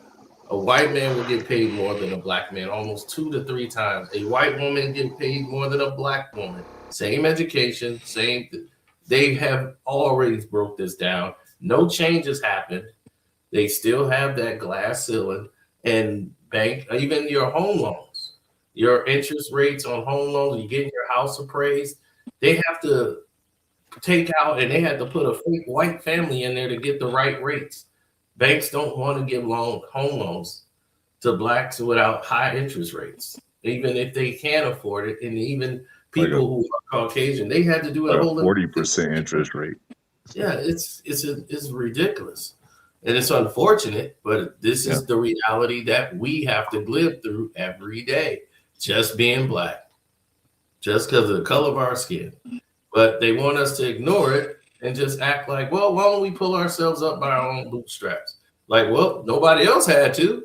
So why would it come to us? We got to all of a sudden pull ourselves up by our own bootstrap. Everybody else got a leg up in this country. Everybody. Now we're playing the race card, so be careful. Yeah. They come over, they got a handout. China got a handout. India's got a handout. I'm like, and they all said, all right, we're going to do our own. Like when the Irish came here, I respect the Irish because they came here and they said, okay, we get disrespected like this. Fine. Okay, well, we're going to come together. We're going to build our own. They built their own church. They built their own everything, man. And I was like, those guys knew how carpentry and all of those structure, they knew how important that was. They could call them, they called them every name in the book, said they would get diseases if they touched it because they pigmentation when they came to the United States. It was terrible in New York. They started to migrate out of New York because of the majority of them, the policies that were in place. So they had to fight just to get jobs in construction. That's what people don't know. Construction was so key back then. And for people coming over, everybody had a gift and they had a talent. And the builders, a lot of the builders came from Ireland. They built a lot here, especially in New York, Ireland. Irish people did a lot of building there, right with the Italians, right with other races, but probably mostly the Irish people did a lot in New York, definitely in New York. I mean, many people have done a lot for this country. I'm not going to just say they haven't. That's ridiculous. Many people have done a lot for this country, but we have as well. And it can't be ignored. It's been swept under the rug for so many years. He's become comfortable in keeping it hush hush. That's the huge problem. That's the huge problem. Yeah. So now we have to, there's always been, every time we play by their rules, and said, okay, we're going to govern, be by ourselves, shop by ourselves. We had Black Wall Street. What did they do? They come shut Black Wall Street down. It was all successful, working. Everybody over there in that community was thriving. They shut it down.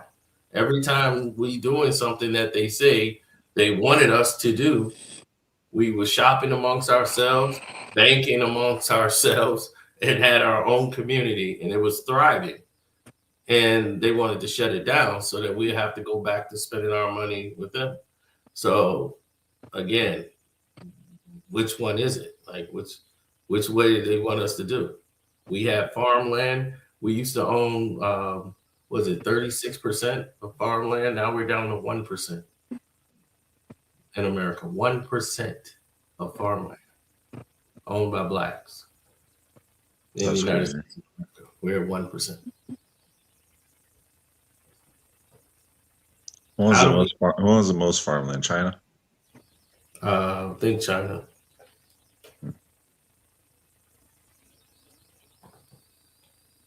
No, we're right outside the military base. I think you're Justin. We can't hear you, Justin. At least I can't. I don't know if anybody else can. No, I can't hear him. I can't hear him. So I don't know if you're on mute or. It's better now, right? Okay, there you are. I heard him now. So let's say that reparations are paid. Then what? It's going to be hard to do because you can't come up. If you paid anybody that money, that's why I said I understand what you said when you said it, like the as far as the revenue they paid out, they shouldn't. Hey, outspoken. How are you? Because now you can't. There's nothing you could do now if you pay, because they paid out the Jewish people for the Holocaust that revenue. And you don't know how they came out with that revenue. They should have probably given them land or something of that nature. But when you gave them that money, now you have to do that for everybody else. And there's no way you give $6 trillion plus to blacks. Like that's definitely gonna change the structure, the power structure in the United States of America. And why? You're right. Why? The blacks would be able to, now you have your own collateral. You have now your credit rating is going to be through the roof. You're going to have everything, access and opportunities to do everything that you want. You don't have to have money bill problems holding you back from getting and accomplishing things that you want to do. All of us here on this panel. Now blacks have all the finances. Now you have money in yes. So why would it would make it bad for the world because everybody else would have to struggle. Now the white man will be behind the 8 ball. They wouldn't be above us now. Now they're going to be behind that ball. So what do you think is going to happen next? So that's why that's the real reason why Obama did not pass the bill for reparations. His own statement was, I'll read it to you. It's perfectly understandable why working class white folks, hold on, let me put myself on the big screen so I don't have to, oh damn, why did I do that? Hola. It's perfectly, I know I'm looking at this, it's late, y'all. It's late, damn it. It's perfectly understandable why working class white folks, middle class white folks who are having trouble paying their bills or dealing with student loans or don't have health care where they would feel the government has let them down, wouldn't be too thrilled with the massive program that is meant to deal with the past, but isn't speaking to their future. That's why Obama did not pass reparations. You could say it's this, you could say it's that, but when he was running, and this is from like 2008, Obama wasn't for reparations because he knew that white folks wouldn't like it. That's it, that's all. Why can't we just accept that? Yeah. Barack Obama was the wrong person to say anything, but I'm going to let you. Go ahead, Casino. I'm sorry. No, I don't believe You saw that there was resistance. I'll go one step further. She's right. In fact, Barack also said, I didn't even want to speak about reparations once he got into the White House. He clearly did say that. And listen, he's the wrong person anyway, because he doesn't know what the foundational Black American experience is.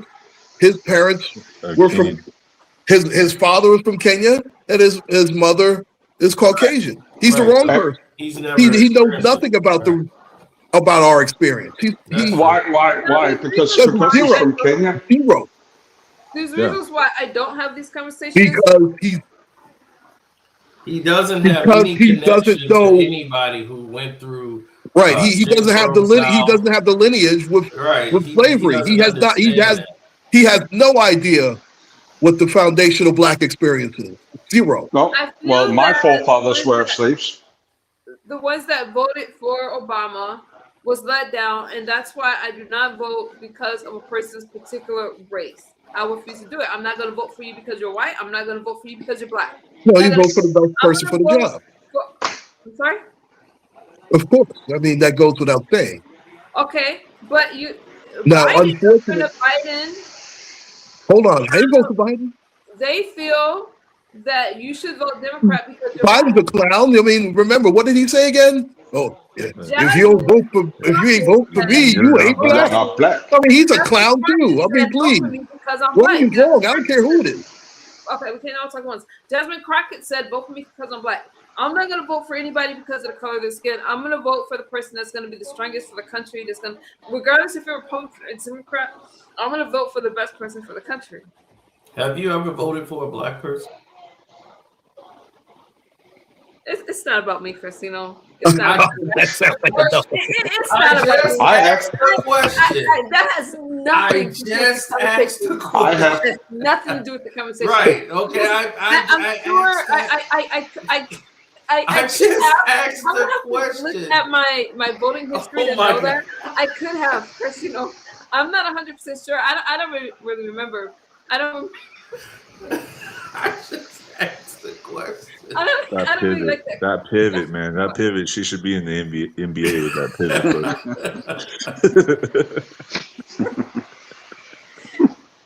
But that that's was, the way that you're was some supposed Elijah to one vote. type pivoting right there, man. Like, Right. I was throwing her the ball like this. And she just like, why are you throwing me the ball? That was bro, Matumbo. she hit you, bro. That was She a hit you with Matumbo. that dream shake, and it was over, bro. Right. It ain't about me. No. I could have even voted for Obama. I don't remember. Oh, you can't recall. You I sound, don't know. sound like you. Yeah, that sounds very. I've always voted I for the definitely best voted person Obama. for the job. When I first started voted I for voting, regret voting fine, but Obama. I know I did it the But I second time. I definitely could voted have, for you guys. Right. Listen, when I first started voting, okay, go ahead. I wasn't always let me make sure that's true. I wasn't always a Republican. You gotta remember that. I became a Republican later. But my point is, I'm not gonna just vote for a president because they're Republican. Not at all. If you're someone that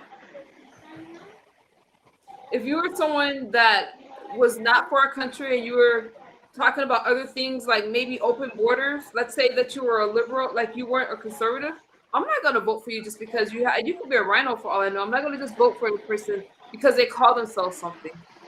Okay, yeah, that's what I was trying to allude to. That's why I asked you that, so that we can say that it's not about the color, it's about just running further. Right, and that's why I threw you the ball. I didn't know you were going to do that.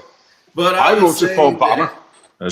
She played hot potato and threw that ball right back at you, man. I voted for a woman who was Asian. Her last name was Lynn.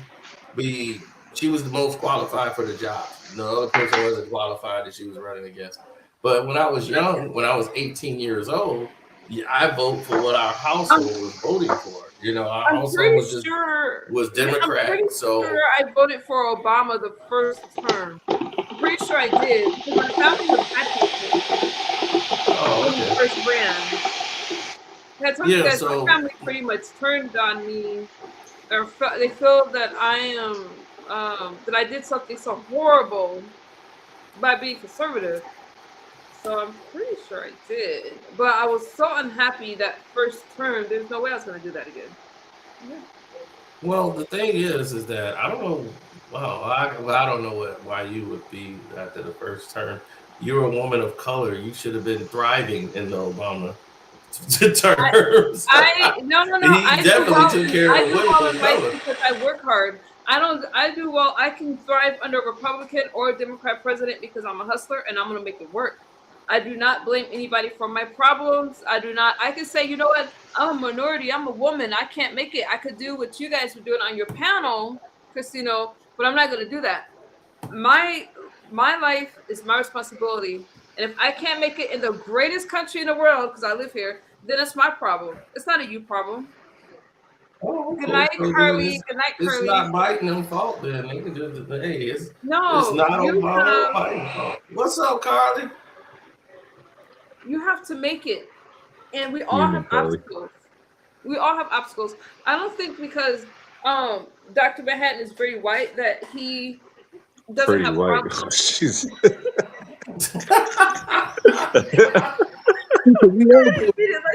That has nothing to do. Damn, bro, that's shade, bro. Right. I'm like, this how you do your mods. This how you do your mods. Guess that makes you most qualified for the job, I guess. My point was, he has problems. He has problems. Everybody in this country has problems. Who said he got problems? Why you telling him he got problems? And by the way, money, Everybody has it's giving money problems. Me, that man. They're like, got has problems. I got problems. problems. Come on, people. Let's call a spade too. everybody has certain problems. I don't know his personal problems, but everybody has obstacles. That's my point. I don't care who you are. We all have things that we have to overcome, and you cannot keep saying the white man did it to me. You can't keep saying that. You have to take personal responsibility. Listen Obama, here. the president that you voted for, said that blacks have to be accountable and take responsibility. He said that I can play a speech. I have a speech right here. I have it already fired up. He said that You, blacks have to take and responsibility. you should remember that it was not, it was the vast minority that had slaves. The majority didn't have slaves of white people. I didn't hear that. Who had slaves? Can you say that again? Well, the minority had slaves. Was not many that had slaves. Even blacks have had slaves. Yes, I've known black has had slaves before. Yeah, but when you do the reparations, what is that supposed to fix? How's life gonna look when the reparations have been made? How's that gonna change people's lives? And forget about white people. Forget about the white people is gonna have a problem with this. Forget those people for now. How's that gonna improve black people's lives? Really? Man, you guys are gonna be mad at me. I already Better get it. That's why I don't speak about reparations. I do not speak about better reparations. environments, Go ahead. better education for your children, better schools, better infrastructure. You have more chance and more opportunity to go after your goals instead of having to basically give up on your dreams a lot to go chase and make some money because you got to pay bills. How's that And gonna happen? you'll have a lot more time to build your family and your nest egg. You can do things that you never really thought you could do, and that would change the dynamic of this planet for sure. So back in the 40s and early 50s, when blacks were actually doing better than they are now. Correct. So we went away from slavery. You had a peak time in the 40s and 50s where home ownership was at its biggest, and now we've kind of turned, to a worse period. How's that money gonna save? Because what you're saying, Casino, is that you're supposing that this will help on education, help on the community, but that kind of requires a common purpose. And I don't think you're going to find, in the reparations talk, I don't think you're going to find a lot of consensus on this, real consensus. And that it kind of demands, a common purpose. This is what we're going to do. This is what the money is gonna help. This is what we're going to put the money into. This is not what I'm hearing. I hear you saying it, Casino, but many other places I'm hearing this is I want. This is I demand this for me, not for the common good, but for me. And that's the problem. So I listen to what you're saying, and it's wonderful, and it's beautiful, and it's well intended. But I'm not sure you're going to have this utopia that you're expecting. That's the problem. That's what I'm trying to poke at. Well, whether they have it or not, they're entitled to it. So let them have it. I mean, that's the thing. They set the precedents already with the money. So now you can't say, well, someone else, well, we're going to revert back to giving you land because there's no way we could come up with a number to suffice. Okay. So the thing is, it's never going to happen. It's a fantasy because if they did do it, they would disqualify blacks to say, well, you didn't really go through slavery. They would say Obama, he didn't go through slavery. He wouldn't be qualified to get any reparations. Your parents is this and this. We went down your family tree. Your mama came from here. She's an Indian, not really black. And the black you are, you're from Senegal. So you don't get, they will do that. And this is Okay. what part of the bill was about, was to try to come up with something that was very ridiculous. There was nobody going to sign it and prove it and put it into play. You know that they do that all the time with bills. They know it's not going to pass. They do it just to say, hey, we put it on the table. They turned it down. It happened. Yeah, I get that. Political game. But again, how would you figure it out? How would you come up with that number? How? That's just what he came up with. I mean, I think it'd be way more than $6 trillion. It's just a lot of money. There's no way you could financially come up with a total just the way they came up with a total for the Jewish people. They just said, hey, here you go. The Pope approved everything. The Pope apologized for slavery. He apologized to the blacks for slavery. Slavery was wrong. We never should have done that. I'm like, all right. Everybody had slaves everywhere earlier, in world history. Well, the biggest slave trade is going on in sub-Saharan Africa and China. Brad, stop it. Don't do that. Who you What? going That's a totally different type of slavery. Don't do that. mad? Hold on, Quad. Who are you mad at? I'm not mad. I'm just saying he's trying to equate the black kings in African slavery. That's a different type of slavery. Who are you That's talking a whole about? different type of slavery. Who are you talking about? Well, What about It's a whole different the type of slavery. transatlantic slave It's trade diff- is it's the so worst different. That's the worst Please in do. anybody's history. Please do your research on that before making that statement, please. I don't know who he's mad at, you guys. I don't I'm know. not- He was talking to Made a- Justin. I He made was a speaking to statement. Justin. I'm correcting somebody. That's Oh, okay. stop. Yeah, he was addressing Justin's statement. I'm just saying. No, it wasn't Justin. No, it wasn't Justin. It was Brad. It was the 23 Brad. I know who I was talking to. 23 Brad? Okay, let me see. Don't tell me to chill. Oh, Don't do that. You misunderstood good luck. What's wrong with that? Hold on. oh, okay. Wait, did I miss something? You cannot compare that. It's totally different. Oh, That's comparing apples to oranges. You can't do that. I think I had something to do with this. What? He said I had something to do with it. No, he had nothing. No, you had nothing to do. Oh, okay. He said you had. Yeah, absolutely. Because I pointed that the slave trade going on today. In Qatar they built the World Cup stadiums. Migrants were forced to work. They took their passports. They couldn't get out. They were forced to work in inhuman conditions. China is currently. Nobody should have to go through that. That's ridiculous. No. But we can say, well, it's in the Western world. We're done with that today. But the slave trade is still thriving in other parts of the world. I'm not blaming the. Stop it. See, here you go. You don't know the truth. I don't blame anybody for any. Stop. You don't Stop, know. Brad, stop. So, and quit blaming the whites in 2020. Oh.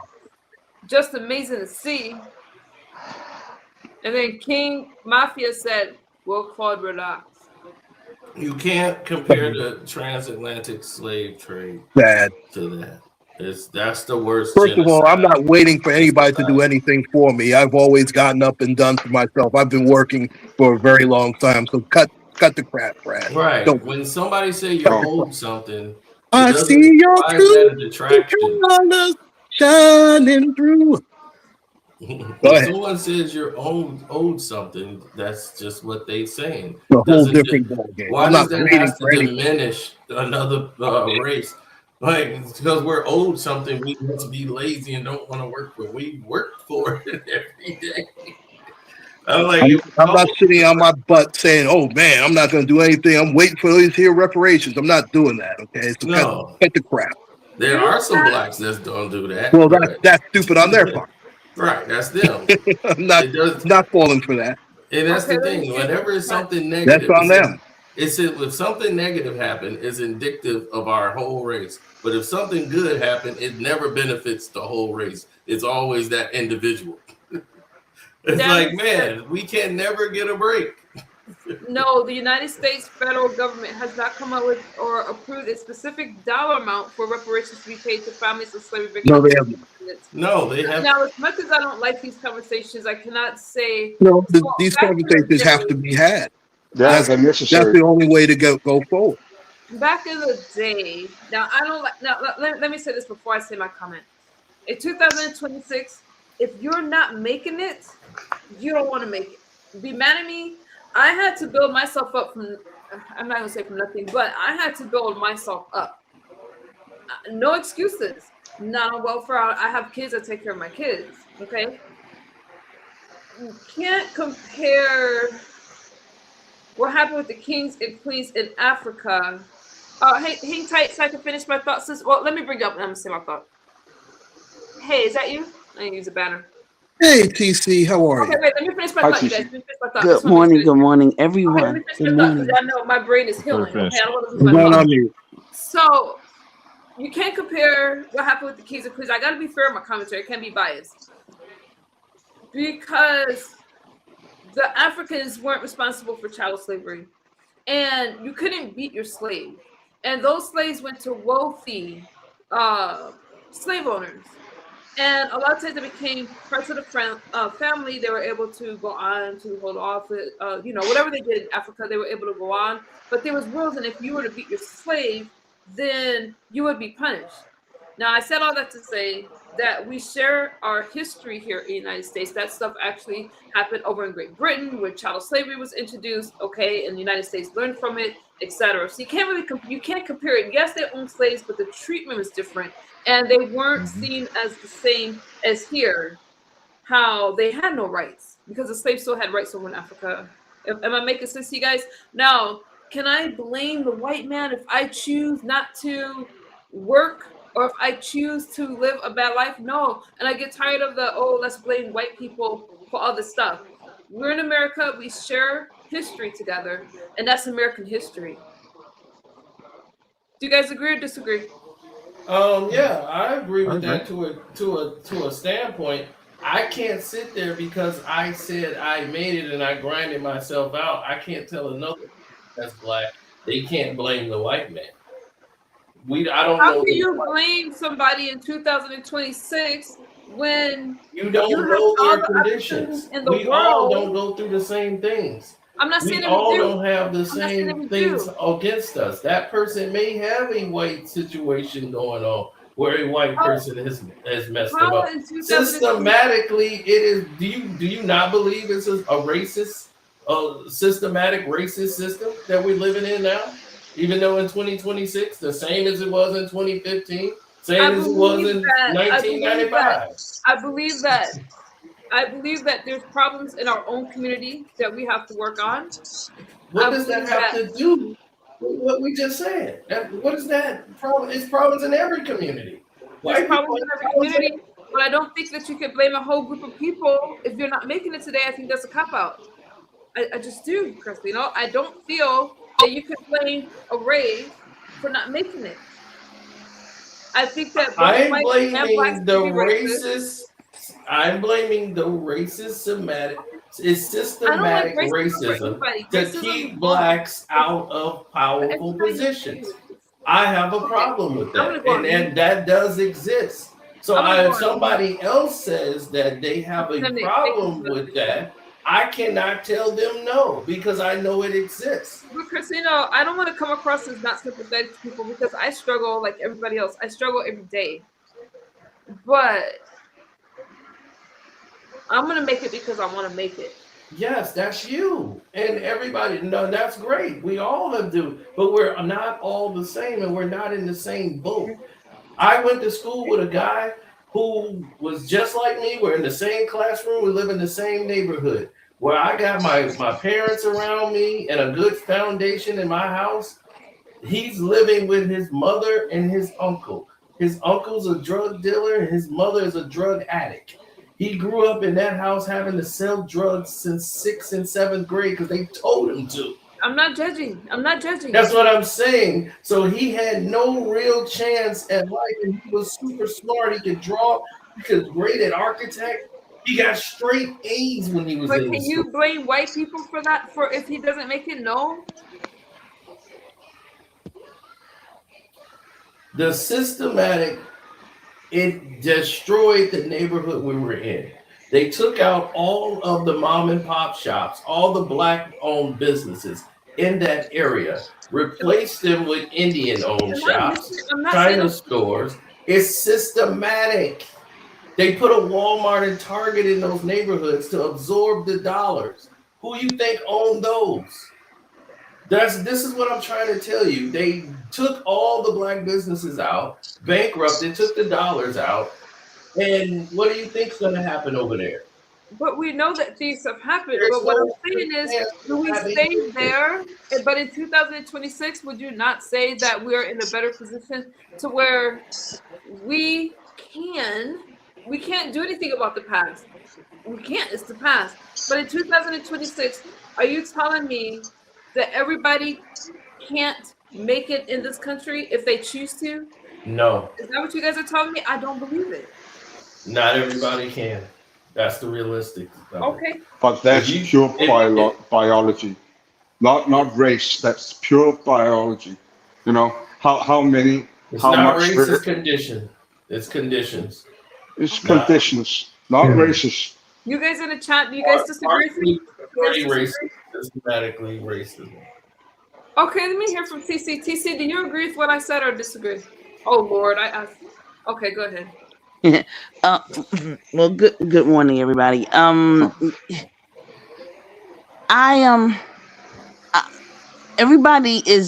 Everybody's not wired the same, Correct. and because of that, even a person that has gone to school, gone to college, had two-parent home, had a picket fence, a dog, a couple of brothers, and had money in the savings, that doesn't mean that they're going to be successful and make it either. Correct. No. I've known people who have had, I guess, a different set of circumstances, like the gentleman mentioned, the drug dealers and this, that, and the other. Some of them are now in sports, or some of them, had an opportunity to go to college, and they're not doing bad at all. To be perfectly honest, they're doing very well. They're doing way better than most white people, heterosexual white folks. So the bottom line is that I'm gonna be honest. I think that we have a soul tie, and that we kind of make our destiny at birth. To be honest, I'm gonna be honest. I think that sometimes it's at birth. It's how you're made up. It's what you're made up of. With that being said, I usually don't go down this line, you guys, because I don't like race conversations. But do you feel that in 2026, that because of the color of your skin, I hear what you're saying, but because of the color of your skin, another race can stop you from succeeding?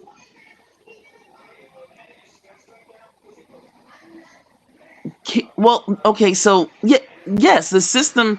The gentleman mentioned is systematic racism. It's systematic, so it's entrenched.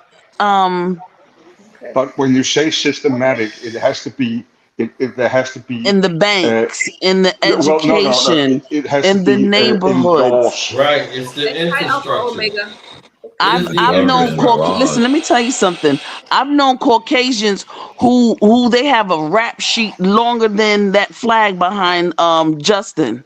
And they'll go into you gotta not behind you where you're sitting. I'm talking about behind you in the chat. And they can go into a bank and they can ask for a loan to get cut their hair a little bit and look and shave and things of that nature, and nobody will ask them for their credentials. None of that stuff. They'll get what they need to get, and unfortunately they'll be able to start their own business. It's no questions asked, etc., etc. and you turn it into another situation. Some people can go in, and this black people will go in, people Hispanics will go in, Mexicans will go in, Asians can go in, and that's not going to be the same. Now, it's not going to be the same for everybody, but it is true. It does I'm not happen. denying that systemic racism does not exist. But what I'm saying is, no matter what, I think we have things from the past that needs to be fixed. But I'm not going to say that a group of people can stop me from making it in this country, because I've seen too many people make it in this country. And I teach my kids to make it and not make excuses. Mhm. So listen. I think that what you're talking about is more the internal components of a person, and I agree with you. I've had a lot of no's in my life, but yet and still, I kept it moving. I kept it going, and I'm not gonna allow anybody, and I mean anybody, I don't care who they are, to stop me from getting what I want, from doing what I want, and because I know that I'm more capable probably than most people to get it done. So I've been given that confidence. I have mentors. I have people I can call on, et cetera, et cetera. Interestingly, everyone does not necessarily have that, and they low self-esteem. Some people just don't have it, and it does not mean in MU's case. I agree with you. Some people can have that determination and drive and that ambition, and some people do not. And Ain't some shit people gonna were not. stop them. They were, huh? Said it ain't shit gonna stop them. Right. Nothing's gonna stop at I all. had a lot of people my own color, and I'm not using that personal example, because if you're speaking about things on a systemic level or a global level, as far as what's happening in the world or even the country, then you got to take yourself out of it. I'm going to say this: we have problems in our own race, and the people that hurt you the most are the ones that live next to you, the ones that are close to you. I had a bunch of people that turned on me that's the same color as me, and I still made it, and I'm strong. I just don't buy the excuses. I don't like weak people, and I feel that you have to be strong. I'm not perfect. I get hurt like everybody else. Hmm. But Yes. despite my circumstances and the harsh judgment and treatment that I get, I'm determined to make it. My best friends are white and black, and I love them both the same. And my white friends, I don't love everybody the my same. white friends, I my love white everybody friends. differently. That's not what I mean. You take my words out of context. Yes, I love people differently based on our relationship, but what I'm saying is, I judge you based off your character and not the color of your skin, because there's good and bad in both races, and I just Absolutely. feel that we're not going to get anywhere by thinking that I a feel whole that group of you're people. still focused on the internal. I And feel this is that a whole group of what we're talking about, me and her. We're speaking on I'm speaking on systematic. I just mentioned the systemic level too.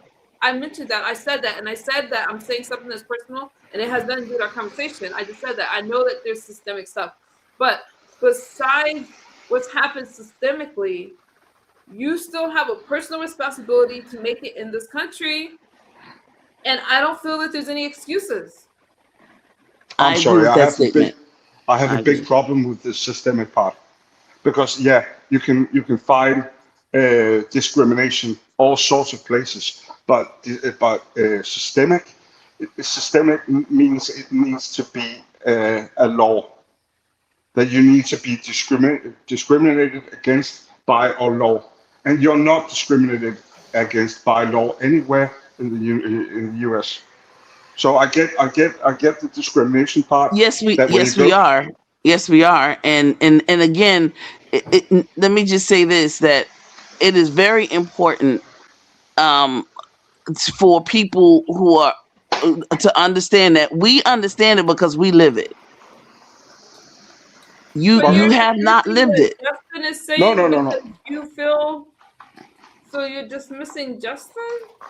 no, no, no. Yeah, exactly. Because the thing is that if you listen, if you haven't lived it, if you have not lived walking in the in the store or walking in a place and to be discriminated upon just because Hey, of hey, your hey. skin color, or to have a judgment just because of your skin color, or to have interestingly enough, to have some money stored up because of your skin color, and you have a group of Caucasian men come to you and take you and your family out of your house, and because they don't want you to have it because they don't have it, and then they kill you, or they unalive your folks. You don't know what that is. You don't know what that's like. And until I'm, you go through that, until you live it, and it's the same thing we talk about with men. Men don't understand that there are people, the same thing with women, same things we go through at times. There's things that men don't understand that we go through as women. See, And the that was bottom not and what that was not what I was saying. I get that discrimination exists. I recognize that. It does. It does. But what I'm saying is, for it to be systemic, it needs to be by law, and that doesn't exist anymore. It doesn't exist here. It doesn't it exist in is the law, U.S. but it is by law because the law By does not enforce. The law does not enforce when something happens to a person. It is swept under the rug, and interestingly enough, you will never know about it because it is swept under the rug. well, yes, but that might be the case. But then you can go to the courts, and And I'm not saying I'm not saying you that need an it's just like attorney. that. You need an attorney. You need I'm not. s- representation. You I'm need and oftentimes we that you don't have that. no. I'm not really I'm sympathetic giving towards you men. that. I am I'm sympathetic towards I people know in the their pro. struggle. I know the Like, process. I'm very well. Trust me, I am truly entrenched, deeply, unfortunately, entrenched in the process. Yeah. However, it is not always as just like that. Oh, only thing I I have to didn't do say is it this. was. I didn't say it was. But I'm saying that for it to be systemic, it needs to be by law, and it isn't. It's still discrimination. It's still people taking advantage of people that don't have the same access to means. So I'm not saying that this is righteous in any way, and these discriminations are in any way valid or. Um, but it's the ones that have that take advantage of those who don't have. So along court system, the difficulties in paying for an attorney and so on. But my contention was the systemic part, and it used to be systemic Jim Crow laws, but those don't exist anymore. So There are still blacks. laws. There are laws still on the books in various parts of our country, and there are laws that state certain things. Something as small as, if you will, you know, well, that's a whole nother issue. And let me just say this, and I wanted to talk about reparations in reference to the systemic racism, because my family, and I think I've told MU this before, my family in the state of North Carolina, we're getting out we're getting our reparations. We went to the family that enslaved our family, and we are suing them. So now we're in superior court of the state of the state that we're in. Now everyone can do that. Any African American can see. There's various types of getting reparations. You can get reparations from the federal government, reparations from corporate. You can get reparations from the continent. You can get reparations from the state, because all of that stuff. And you can get reparations from the family. And so when we found out who the family was that enslaved our family, and guess who it wound up being? oh, Briar's ice cream. oh man, I love that. Okay, because they were in trust. They put everything in trust. So we had to we had a couple of attorneys in our family. It just so happened. Okay, and we were able to delve in and get into their trust and find out who they were. We already knew where they were, but nothing was in their name. It was in trust. Okay, so these are some of the nuances about the financial system in this United States that every African American doesn't have access to, and every lawyer doesn't even know themselves. And then the judge had the audacity, the unmitigated gall to ask us, oh, you have to prove that your folks were enslaved. See, Very told you, interesting. MU. Okay, I'm so not disagreeing. I already knew when I asked my sister's question where she was gonna go, because she knows. We have history. well, And I know because MU's been around these parts a while, so she knows the conversations. She's not new to this; she's true Yeah, to she this. just So, act like, alien to me. That's only to me she going to get alien on. When then I I'm so, gonna get what? any. and I'm I gonna get told what? you that when you brought up Obama turning down reparations, I was like, You you did. know that you in that But bill they're that's a gonna have different type stuff of in there that reparations. you're I gonna don't. Well, have to I approve. don't know what the conversation was, but I'm talking about not reparations from the government. I'm talking about reparations from the family, the But it's the same specific thing, same family. qualification. They want us to prove that we're black. And They want us so to prove we're black. they wanted us to prove that our families were enslaved. And so we were able to get bill of sales. Thank you, Caucasian people, because you all document every doggone thing. Thank you so much. You're welcome. And it's Oh, yeah, let you're me welcome. tell you, Anytime. and not to mention the fact that in Scotland, if you can prove lineage to various countries in Europe, you could get some land over there as well. I mean, they'll give it to you. You'd have to build on it yourself. And it's part of the homestead type of thing. But the bottom line is that we're in Superior Court. We wanted to go to the United States Supreme Court so that other Black people will understand, and then they will have a model. They will have a script. They will have a manuscript in which to be able to go to each of the families that enslaved them in Alabama, in Mississippi, in California, in New York, wherever and whatever state that they come from. We'll get with the governments later, and Africa and Europe and all the insurance companies, because we're gonna bankroll everybody and everything.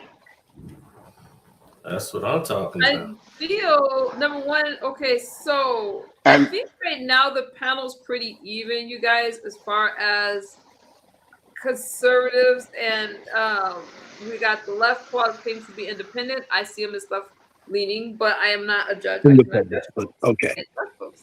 Sorry, Claude. I'm not judging you. I'm sorry. I'm independent. Independent. Now I'm independently against Trump. I guess I'm just independently right leaning. but let me say let's something. I feel that a lot of people are against Donald Trump, and I'm gonna get back on subject. Even if Donald Trump were to give people everything that they wanted, because it's Donald Trump, they're gonna be like, I don't like it. They're gonna complain about it. They're gonna whine. They're gonna cry like what they're doing now. I think it's sad. Even when I talk about Trump accounts and all these things that Donald Trump is doing good, but if it would be a Democratic president, then people applaud it and say it's a good thing. But because it's Donald Trump, some people just don't like him. As soon as he opens his mouth, I find that a problem. And unfortunately for you guys, y'all be miserable for the next 3 years. He'll be out. He'll be out in a year. He's not going to be out. He'll be back again. Here's the thing, MU. History that has been removed from office. Now, I'm sorry that some of you are very unpatriotic and you don't want to stand behind our commander-in-chief. That's not my fault. But I am grateful for this country. And I say for my country, not what can my country do for me, but what can I do for it? How can I be a better citizen? I do not expect anybody to solve my problems. And actually, if you want to make a difference, vote for your state representatives. They're the ones that's directly influencing what's happening in your life. Some people give the president so much power. And yes, he's in a powerful position, but some of you have all these problems and complaints, and you don't even go out and vote for your local leaders. You have no clue who your state representatives are. And some of you are just a lot of talk. I agree with you, MU. And there's a saying that we say, and we say it here in these YouTube streets. Even a broken clock is at least right twice a day. I've heard that from Christina before, but And never mind, TC. I just heard it from and you know. But go ahead. and I'm gonna say this, for whatever it may be worth. I am very much interested in Greenland. Wait, before I say thank you, go ahead. I am interested in investing. I am interested, I talked to Neil deGrasse Tyson, and I'm going to say I am very much interested in the raw materials and, setting up, I don't know. I want to be able to set my eyes on some of the raw materials that are there and invest in Greenland. You'll have to pay me some money in reparations for that. What'd you Danish. say? I'm saying you'll have to give me some of your reparations money for that because I'm Danish. No, I can't give you anything. I want to invest now. Let me just say this: as far as reparations, I've already explained to my family we're not taking any kind of I don't want to say bribes from the state, because what I want to do is take it to the United States court. So of course my family's kind of mad at me, but since we're paying the lawyers' fees, they have nothing else to do but to do what we tell them to do. Yeah, and in my family, we're a dictatorship as well. So I'm with MU as far as that's concerned. When I pay, I say, and that's just the bottom line. Locally, MU, you're absolutely right. Our local elected officials are absolutely a disgrace. They're really not doing what they're supposed to be doing. And I'm going to say that as far as Trump is concerned, I am looking forward to Greenland. I am looking to the outcome of Iran, because we were looking for the outcome of Iraq. And I understand why Iran has to be brought into the fold. It's a lot of politics that's being played, but I understand it and I see it for what it is. But yeah, we'll see what happens. I'm looking forward to. Yeah, he is the commander in chief, and he's supposed to be taking care of those types of issues. So we'll see what happens, and I hope that it's for the betterment of the United States people. And I say this, y'all, watch what's going on, because sometimes things are right in front of us, as David Copperfield would do. Lots of tricks, and And he pulls the blanket and nothing's the there. politicians, all of them. They like to play tricks with us. They'll say, "Oh, it's in the left hand, but it's really in the right hand." So look at things the way it is. Look at things the way it is. I totally agree. You guys just There's no such case. Wait. What was that? Wait, what was that? No such case as what? Wait, what do you say? Oh, okay. Somebody said what? About Breyer's Well, I ice didn't see cream. I didn't. Come on. Oh, okay. Okay. I'm not responsible. Obviously, that's a person that's one of these people that just work on the computer, and they don't understand the verbiage that we speak when we talk about things being in trust, and the connection. But that's okay. You'll be all right one day. Okay, that's good. Keep on your computer. You'll be fine. Okay. Thank you. Y'all Really? my people. Listen. TC is one of the first. I've come a long way, you guys. I think that you guys would, if you guys would have seen me when I first used to, before I started talking about politics, right?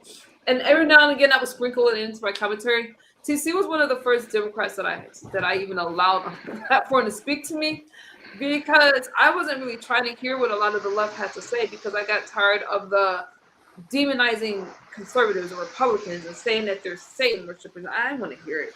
But TC and I have had civil conversations, I have to say. It was heated at first, I think, right, TC? But we've come a long way.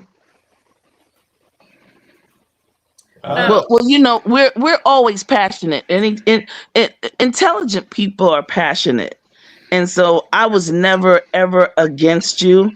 I heard I heard you on other channels talking about your views. Okay, I didn't mean to cut you Right, off. we're just here to help you. I think and let me just say this: I believe in good discourse. I was raised that way, so I never took it like it was personal.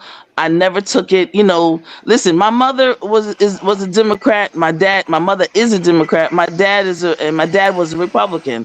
So and the people on my block, I told you this, the same thing. Half the household was Republican, half the household was Democrat. And this is the reason why we did that, is because we wanted to, whoever was coming into office, we wanted to be able to leverage our power.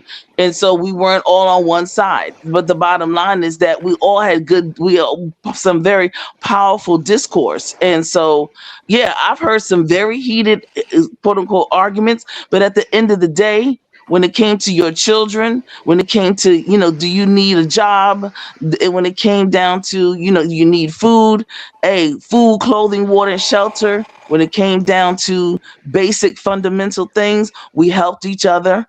We loved each other, and we looked out for each other, and we were kind to each other.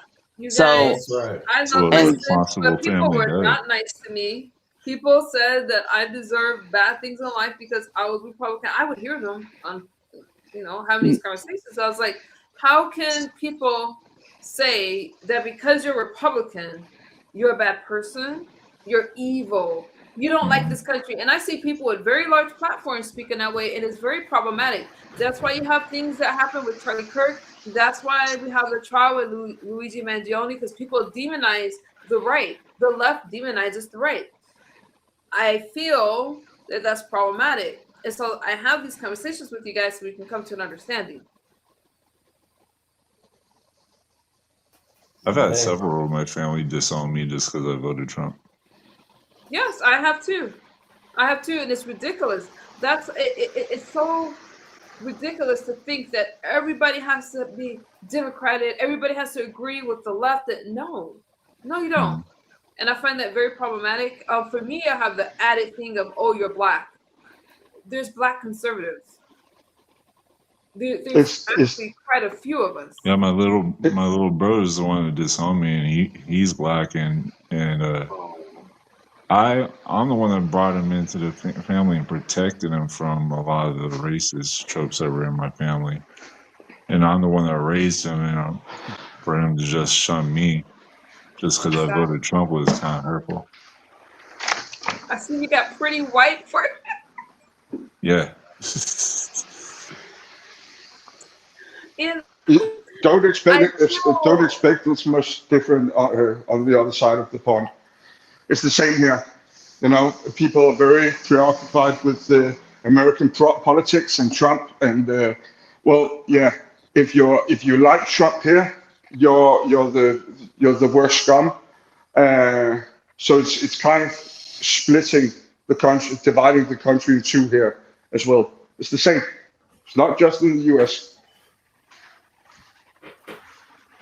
I believe I like what Eric says.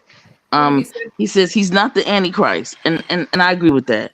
And I agree with Eric. He says politics is personal.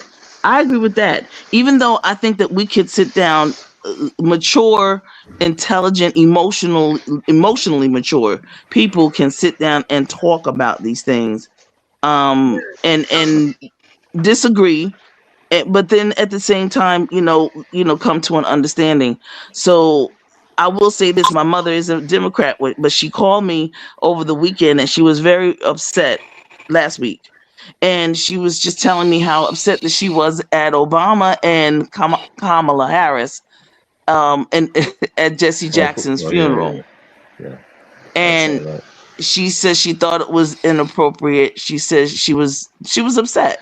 And I guess because she was upset with me because she knew I went to school with Jonathan and Jesse Jr. And I've always talked about Jesse. We always used to make fun of Jesse Jackson with Jesse Jackson Jr. We used to have good arguments about Jesse Jackson the father, the senior, and all that kind of stuff. And my mother, hearing all of that, I think she took offense to the way that Obama and Kamala presented themselves at the funeral. A Exactly. homegoing should be about the person and That's not them. They didn't even. He didn't even want politics. He didn't want it to be like a political thing, which is death. And they did it That's anyway. true. They did it Yeah, the anyway. They family totally mentioned that disrespected. early. They totally disrespected his wishes for his last days. For his last day, he's gone. Rest in peace, Jesse. I found it very disturbing. Very distasteful. Very distasteful. Yeah. And this is, like I said, my mother's Democrat, but when she sees certain things, is we call it, we got to call it out, and things of that nature. I mean, it's not. That's not what he wanted. He didn't want this funeral to be about that. You didn't see anything wrong with it, but do we not respect? If I tell you guys I don't want y'all talking politics at my funeral and y'all still do it, I'm coming back to hunt you.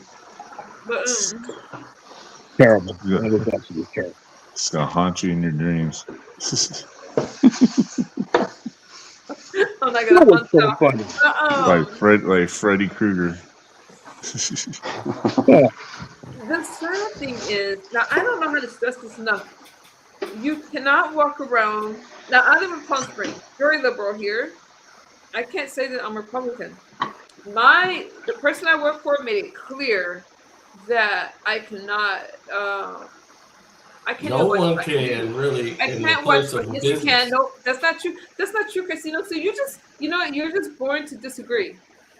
I'm not disagreeing. I'm saying that normally in a place of business, they don't. It depends on if you're in medical, government, you're not allowed to say anything about political. About Democrat, you can speak. No, because what I was told was you cannot let people know that you're Republican, with Fox News or anything like that. But you can talk about the Democratic Party all day. I was told this. I don't think that's fair. Because of where I live. It keeps down drama. Like my mom works in government. You can't post anything about. You can't go on Twitter and post anything until you're out of government. You can't put up a picture of a political party at your desk. You can't tweet or retweet anything about political. No, they can't. You can't have any posts like that unless you're in that party. Like let's say you're in part of government that is allowed there. Like they're in a different division. They're in the AFGE part of government. They can't do any of that. And normally hospitals as well. You can't really promote your political affiliation. The hospitals normally, they used to be schools. Schools can't do it. It's just certain laws that they put in place to keep down drama and things like that, trying to lean people to one side or another. No, I agree. Not to talk about politics at work, but I just thought it was interesting that they made it clear that we could talk about it if we're Democrat. We couldn't mention the fact that we're Republican. I didn't like that, but I'm not trying to do my job over it. Oh no, I wouldn't suggest doing that. Yeah, I wouldn't suggest doing that at work. That never ends up good. I still listen to Fox News. I just have my AirPod on. I listen to Fox, not just Fox News. What I tell you? Wait a minute. What did I tell you? But you're non-biased.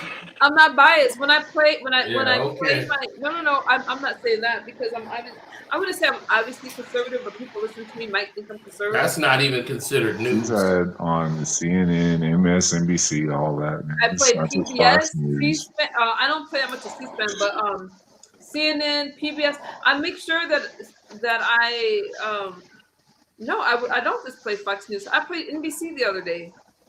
Are you okay? Yeah. Not yesterday, but the day before, I played NBC. I started off with the clip because I was trying to show what the left was saying about the war in Iran. NBC is slightly better.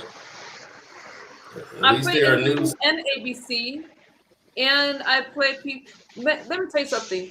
Some things I play, like when I'm playing Fox, like let's say Donald Trump does a speech, you're gonna find that same speech on ABC and NBC and all the major news networks. So it doesn't matter if I play Fox. You're gonna hear the same speech. And I know because I listened to it more than once on different channels. I just want you guys to hear what Donald Trump says unedited out of his own mouth, and you guys can judge for yourselves. I don't even give you commentary on it. I can give you commentary on it right now. He's I mean, lying. during the speech, I just let you guys hear the full clip. We know you can give commentary. He's on lying. What? That's all. I can give you commentary on his speech right now. He's lying. and yelling out cap and all that shit. Yeah. Well, I'm gonna say good morning to everybody. Good morning. I'm getting ready to eat my dinner. So. Okay. I want to promote a movie called Sarah's Oil. Oh yeah, I love that movie. Sarah's Oil. Everybody go see that movie. MU, go see that movie. Sarah's Oil isn't in the movie. Sarah's Oil. Yes, honey. Right now? Well, it's not at the movie theater anymore. I went to the movies and saw it and supported the movie. Well, everything, you don't have to always go to the movie theater. You can Prime. You know how these people are. Yeah, it's on streaming now. And you know, MU's generation, you know, they know how to do this other stuff. Prime and look at her Google. She's gonna find it. I'm telling you. MU's gonna find it. Prime, I guess, on Netflix or something like that. Who am I gonna watch this movie Yes, with? Dacia. It is I don't excellent. think this movie will fit her ideology, but Wait a minute. What is that supposed to mean, Christina? You don't know. You must not know me then. You don't know me. Uncle Claude, Justin, Carcino, Pretty White. Y'all go see that movie. And let's talk about it. Oh, we talk about racism and everything. And then because I know the real story. I had to do a report on her. Y'all, somebody I had to do a report on her. I mean, Sarah Rector. So it's amazing. Before I spend my time watching this, because I like documentaries, is this a true story? True story. Oh, absolutely, it's a true story, and there are billions of them. Okay, but let me read this. Sarah's Oil. Oh, I should have read it before I asked the question. Sarah's Oil is a 2025 film. Y'all just not telling me. Based on a true story of Sarah Rector, an African-American girl in the early 1900s, Oklahoma, who became a millionaire. This is exactly my type of story. A millionaire after oil was discovered on her land and who fought against greedy prospectors to keep her wealth. Why wouldn't I like this story, Carcino? I don't know. You just said it wouldn't. No, she would. Don't say it. Who said that? I don't know. She might not like it. I don't know. No, that's bull. MU is a very intelligent lady, and this little girl was 11 years old, probably more intelligent than most adults. Her leverage, her negotiation skills were absolutely.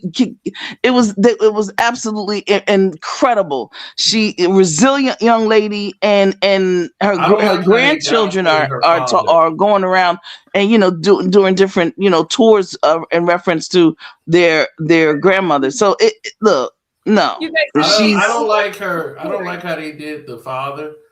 Wait, don't be a spoiler alert. I want to watch it, but the father was amazing. What do you mean? Man, they had Joe. Don't spoil. They had her daddy Joe. The movie, I'm not gonna watch it. No. Her father was a strong black man, and he protected his daughter, and listen, we talking about 1900s. Come on, stop playing. Right, that did not happen. We have black men right now that won't even protect their daughter halfway. So let's stop it. I'm just saying it did not happen that way. The book yes, it did. Yes, it did, because we have access to her family, and we have access to, and they came and they talked to us and things of that nature. And there were more things that happened that weren't in the movie. Exactly. Way more things. And like you said, the father and the mother were very prevalent in her life, and they were front runners when it came to protecting her, and there at every turn. Yes, in real life. I'm talking about in real life. Yes, I'm not talking about the movie. I'm talking about in real life. Yes, in real life, we are both on the same page. I'm talking about the movie. They dociled him down, and I did not like that. I did not like them making him. Well, we are looking for you to bring your film out. Come on. Oh, what film? Bring your film out. My movie about what? about whatever you want to bring out. Oh, okay, yeah, I'm gonna bring out a couple. And But I'll be the yeah, I first one. was not I'll be the happy with first one how to, and I'll be they the sat first one there to and look at it. And me and emasculated MU him. and Uncle Claude and Justin and Pretty White, we're gonna do commentary on it, and we're gonna make you famous. Okay? Yeah, I love that. But But yeah, hey, let me just. Joe was more powerful than how they portrayed him in the movie. When you see the movie, you tell me how you like the way they portrayed Joe. I appreciated him. And I know what 1912 was like. Okay, Me too, Dacia. I know what 1912 was like. But Aaron Collins, what's up? Good morning, babe. What's up, Aaron? And listen, y'all have a good one. I'm getting ready to go out to work. There's an HBCU college fair. Let's handle the business, y'all. Just handle it. Right. Handle it was great talking to you. Oh, girl. Yes, and you know college, baby. You look at it. This the college woman up here. Look at this. And she's gonna get her master's in counseling, and she's gonna get her PhD in organizational dynamics. Okay. You've got to get your PhD. Understand? Now she's not playing. I am taking my psychology classes, you guys. See? I'm going for Boom. my bachelor's, and then I'm gonna go on, God willing. So she's willing. She's serious about We that. need them. You'll have work forever. Just come up here on YouTube. Everybody needs a couch. It seems like everybody, all of us. Everybody talks to MU. Oh my God, she's gonna be the therapist. Yes, leave MU alone. I'm gonna need a therapist. I'm first in line. Oh, Corsino is so bad. Oh my God. I'm gonna need another therapist after I see her. I am the perfect therapist. She is. She's the best. Yeah, she'll be the best, bro. What are you talking about? And then Justin's gonna have her go over to all the like Denmark and the Scandinavian countries and all that stuff. And then she's gonna be good. We're gonna take Europe. The B sector. I like how all those that was speaking for him. I was in y'all clouds, but I am. Y'all talking about daddies? That's for the B sector. Y'all don't worry about it. Dr. Ruth. I like that moment. I think that I would make a good therapist, which is why I'm taking psychology classes. I'm taking psychology classes because I already started them before my struggles, right? So I'm the perfect person because of everything that I've been through. I know how to overcome it. I know how to get you off your arse and get moving. I think I'm the perfect person to talk to. You walk the walk. You walk the walk. I've walked it. I think I am the prime example of whatever you go through in life, you can overcome it. Even if that should be the name. That should be the name of your nonprofit. You should create a nonprofit and you walk the walk and talk the talk. I would put it in my kid's name. There's everything that I have I'm gonna eventually give to them. So I would put it in my kid's name. They're my inspiration. Well, your nonprofit, whenever you're ready, when you're serious. I'm serious all the time. When we're talking business and money and stuff like that, I'm serious all the time. Okay. And I think this is what you guys have to remember, especially when talking about politics. I speak from a place of compassion. I speak from a place of love. I love the country. And Justin, Pretty White. Hey, Pretty White, what's up, bro? I got my workout headband on Monday. You look I am so glad you're not a catfish. There's so many people that's behind an avatar that look nothing like themselves. Yeah, I look like me. White. Yeah, I am pretty. Thanks. It's your title. It's your title. Yeah, he looks just like Caruso, the basketball player on OKC. Oh, bro, hell no. That's an X-Laker. That's an X-Laker. I don't look like Caruso. Nope. He's like, I don't like Caruso. That's right. He had the headband on like Caruso. He took the headband off like, no Caruso. No. I was about to get my VR workout on and everything. Nah, you fucked that up for me. I ain't even about to be tall no Caruso. What's wrong with Alex Cruz? Love it. You know what's scary? He's got his main ring is LeBron. He's got two. All right, y'all. I Everybody don't have know. a If I good want to be one. LeBron, I'll have this shit way back here.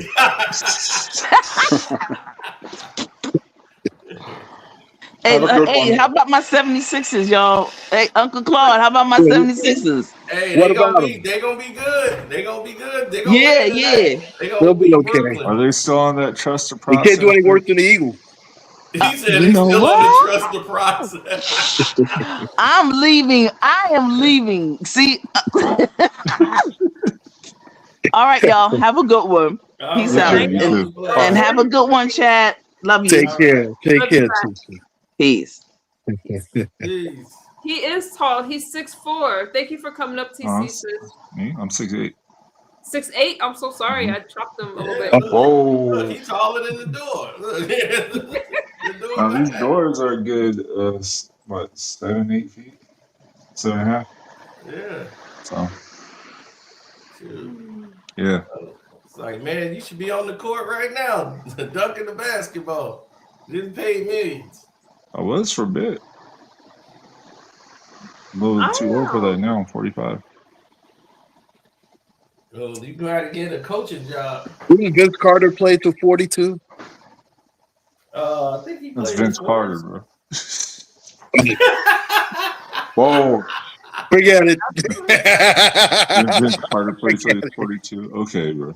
Uh, Yeah, I gotta remember MU plays basketball. I'll play What? 1-on-1. Crickets. okay. I played basketball, so I play. Yeah, I play basketball. That's 2K. That's not. No, you be out there on the court, don't you, with your kids? Yes, Playing ball? yes, we go Yeah. out there and we play basketball. You know, Rich, I played basketball. Okay, but never mind about me. Never mind. You don't want to believe it. I play basketball with my kids, but I don't play fair. I swat away all their shots. Are your kids tall like you? Like, are they tall? Are they gonna be Oh, tall? my 12-year-old is up to my shoulders. He's already up right here. Oh, wow. Oh, Yeah, that's a lot. yeah, he's going to be a giant.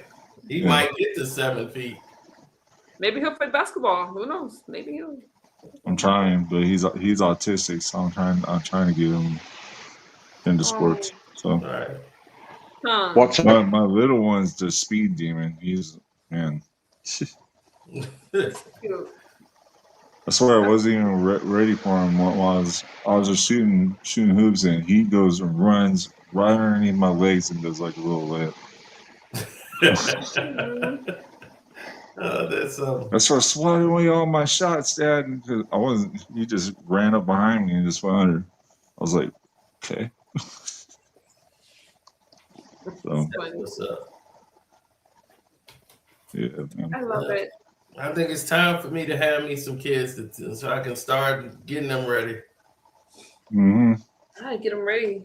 Kids are a Fall. blessing. My kids are grown. Oh, okay. Claude's like, my kids is already gone and left the house. Yep. You done ran them out, Claude.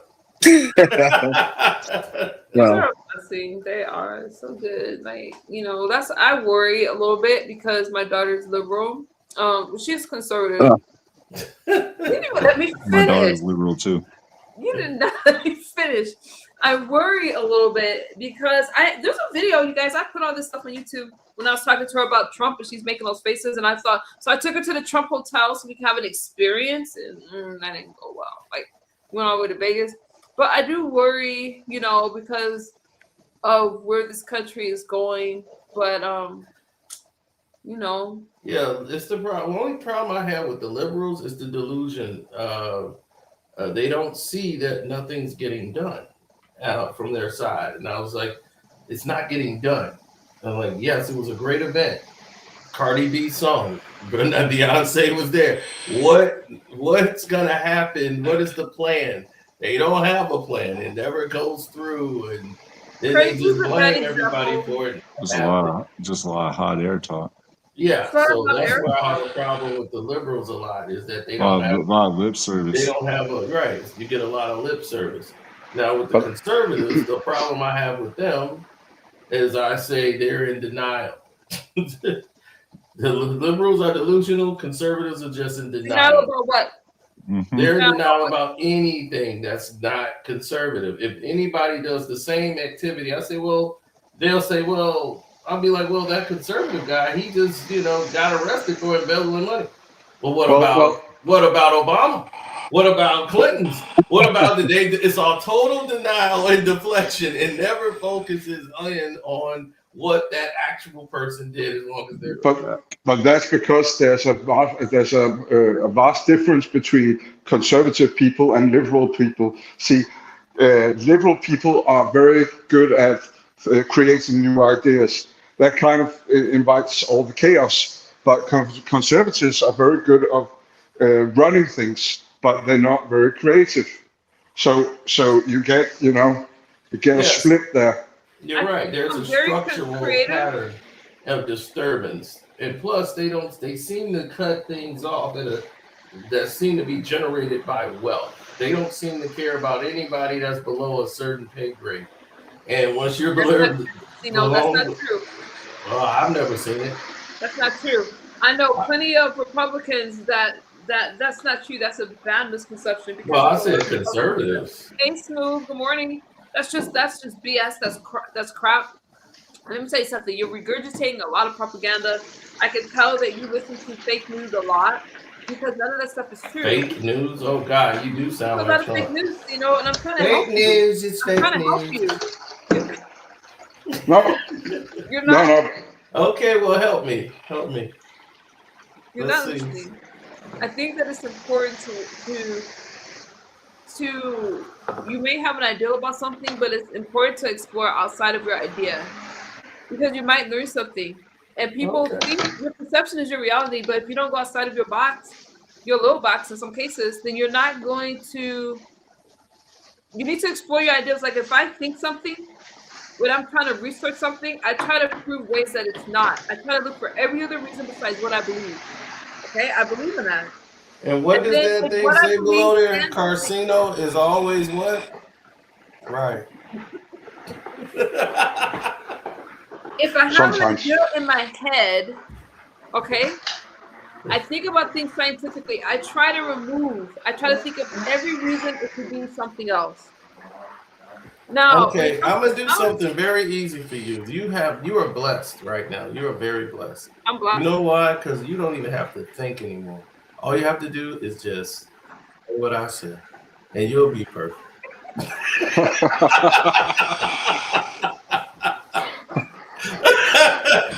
I'll do the thinking for you. You'll be perfectly fine. It's not gonna work. It's not gonna work because you're against the president. You're against the president, and I'm for the president. I'm for the president of the United States, and I have to. Do you remember my channel was not for politics. You guys forced me into politics. They forced me into it. Yeah, well, you didn't need to, but they forced me into politics. I'm just along for a ride. What's my views on ICE? No, I said I'm just along for the ride. Yeah, he said he's just along for the ride. They forced me. You don't need to be on politics. Guys, I feel that Carcino, the thing with Carcino that bugs me the most is that there's problems with everyone, but no one is all bad. No one is all. What am I looking That's not at? true. I was like, what am I looking at? That's what the hell is that? The VR, no. Yeah, we have one. We have a, what do you call it? My brain is tired. We have Oh, man, I can't wear that thing. That thing makes me dizzy when I take it off. That thing feels like mind control. I got set just right where I don't get dizzy at all. Oh, I'll be working out 45 to 50 minutes and that's easy. Oh, wow. Mm-hmm. Yeah, look at I don't know how people can watch it and not get dizzy. I can't watch this stream, but I can watch zombies. Like, I like zombies coming at me. Well, I was moderating with these on the other night.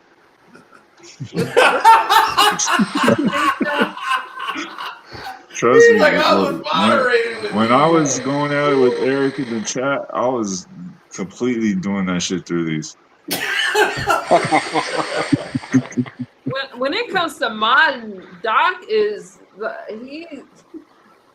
Bro, I had these remotes and I was literally all the perverted motherfuckers. I was literally clicking them with the remote and hitting freaking hitting timeout. It's a good mod. like I was just going click. Oh man, you still got the pervs coming. Oh man, you keep bringing them in here. Well, I usually when I'm I doing got pass-through on, so I can still see y'all on my phone. So yeah, and the verticals. If you guys haven't noticed, I'm usually in like a t-shirt or a sweatshirt or something like that. But I don't care so much here because it's just my community that started with me. But on the verticals, no, I try to keep it real chill because we got so many people that's like that say the most random stuff. My moms have to work hard.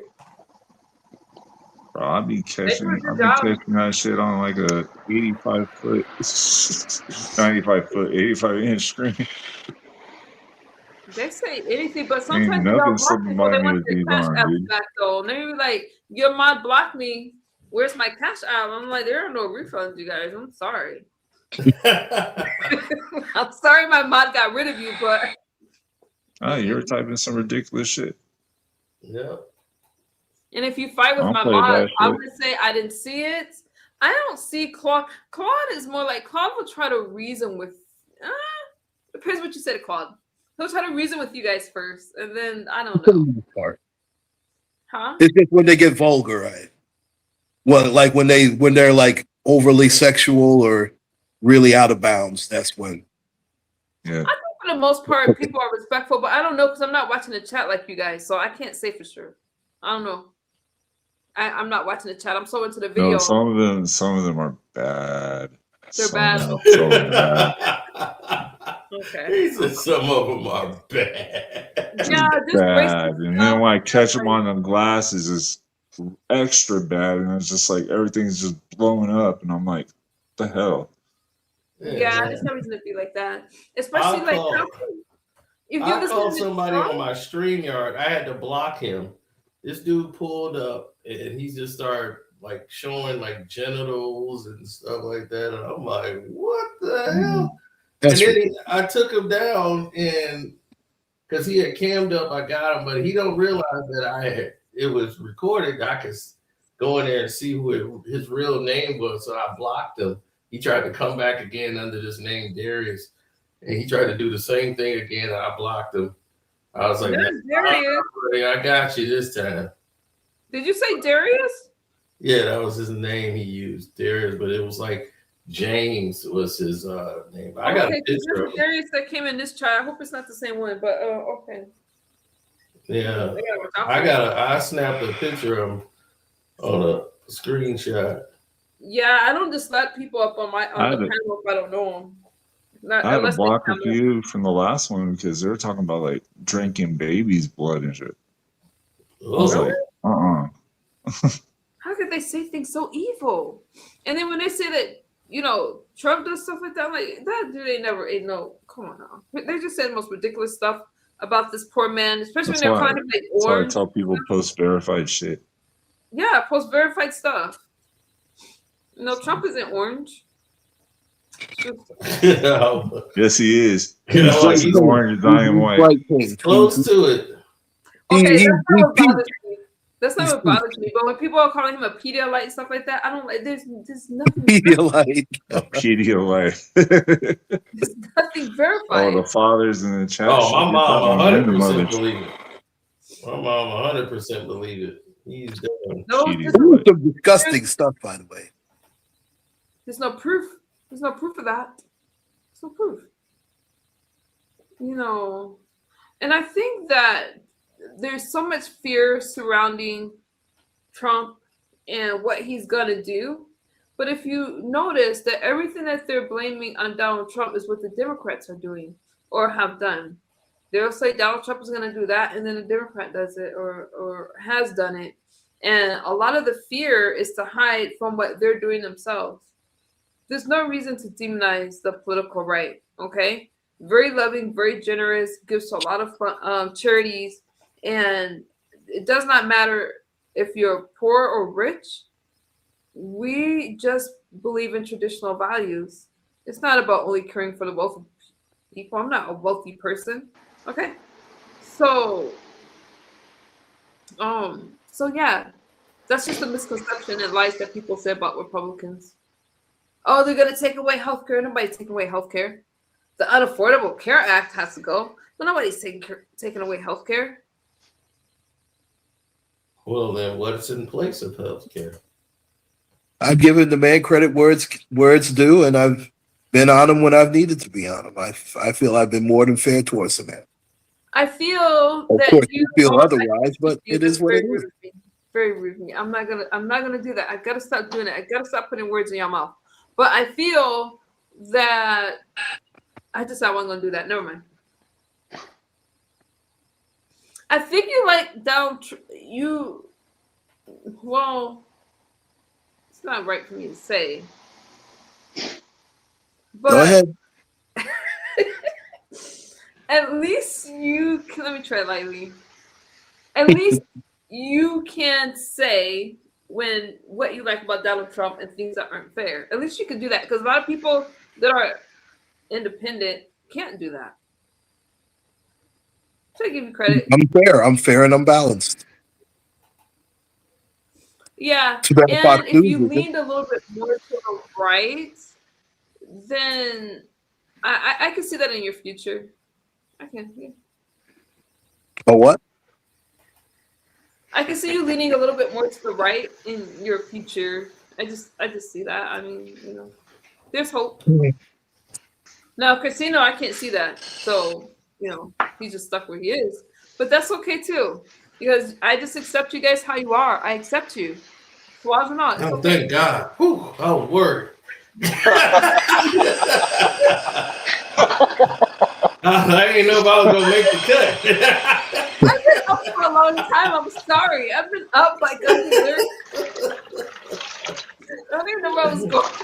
I was like, yeah. Woo, we made it. I don't know where I was going with the conversation. I kind of got stuck once I started talking. I got stuck, but you already know how I feel about the things that you say, and oh yeah, it's fun. I love it. You know how I feel, and I'm gonna keep disagree with you. And when you're right, I'll say, "Hey, you're right, Casino, you're right." And when you're not, I'll just be very vocal about it. But there's one thing we always know: Carcino is always right. Take that down. Take that down. You see how you know You sort of sound like Scarface. Man. I always tell the truth, even when I lie. You guys have to remember, though, as I'm speaking these, like, just remember that I don't want to say I have voted Democrat but I don't care if you're from the right or the left. I'm just gonna keep speaking the truth and sharing that with you guys. So, it'll take a lot of the fear away, and you guys can understand the things that's. I don't want to say you gotta understand the right, but Republicans are not racist. They're not evil. They love the country, and they need a safe space to speak out, because so many other places make it hard to do that. And there's nothing wrong with having pride. Nothing wrong with being proud to be American. Nothing wrong with being proud to, you know what I mean? There's nothing wrong with wanting to put America first. There's nothing wrong with that. All right, and there's Mr. Sandman jumping from rooftop to rooftop to rooftop. Listen, I mean, everybody's supposed to be proud of who they are. There's nothing wrong with being proud of who you are.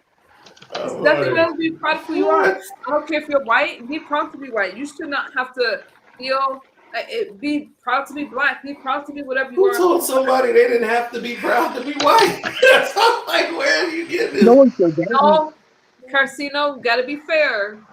Sometimes, now I'm not white. I can't speak for white people. Oh Lord. Everyone's supposed to be proud of who they are, where they come from. This person Nothing wrong with backstage. Were you in my chat? Can you type in my chat? I'm gonna use a banner. What, me?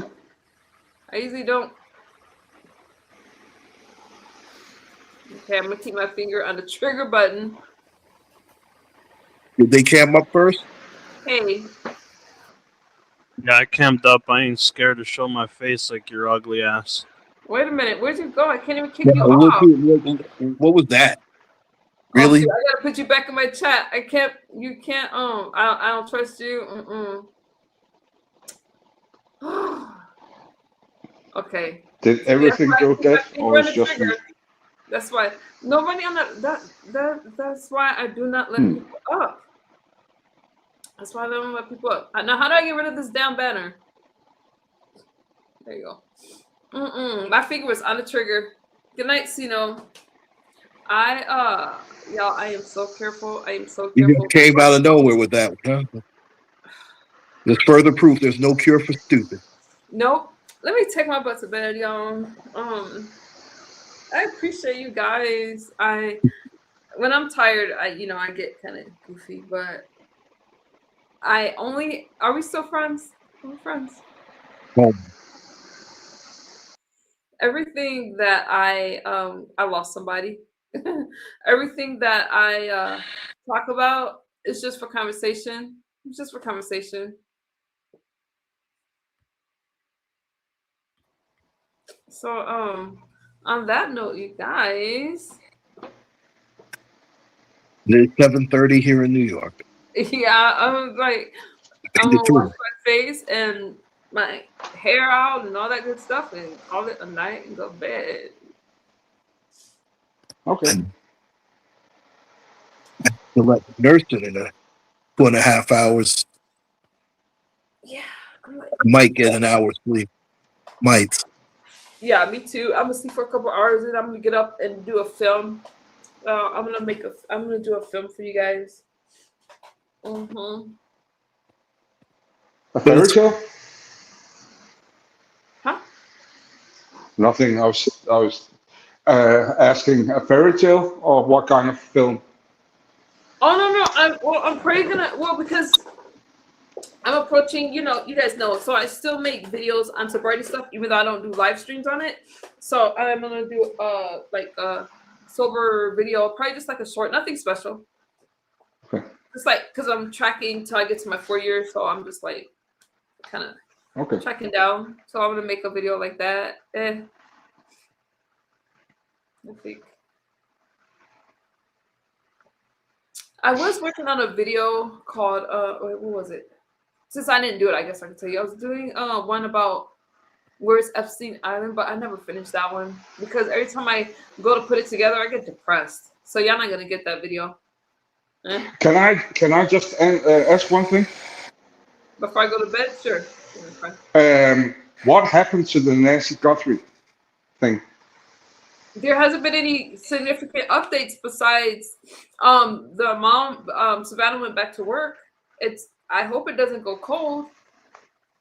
I don't mind talking about it tomorrow when I go live. No, I was just asking. There hasn't been any updates at all. Okay. It's pretty sad. Yeah. Sad. The mom went back to work, and that's where we are. They upped the ransom. I can't think off the top of my head. I want to say $1 million? $2 million, I think. But $6 million. Saddest case ever. What happened with Nessie? Yeah, I'm gonna see the ransom. Yeah, this stinks. I will tell you guys that if I hit my 30,000 subscribers, you guys, I plan on doing more regular streams. I'm gonna do both still, but I'm gonna do regular ones because I wanna I'm just doing something a little different. I kind of like them and I am in a good space right now. It was hard for my audience because I switched my commentary. I get it, but y'all been rocking with me, so I'm just gonna keep going.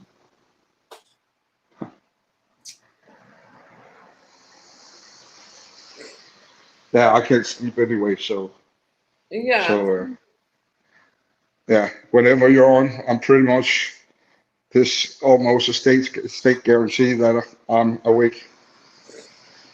Unfortunately. Okay, well, I will be back later. Oh, I guess it's only at 1 million. I thought they raised it to 2 million, but I It was guess a it's million. at 1 million. I remember them saying that. What? How No, much? it was a 50 million. million? It's 1 million? I thought they raised it to 2, but I guess not.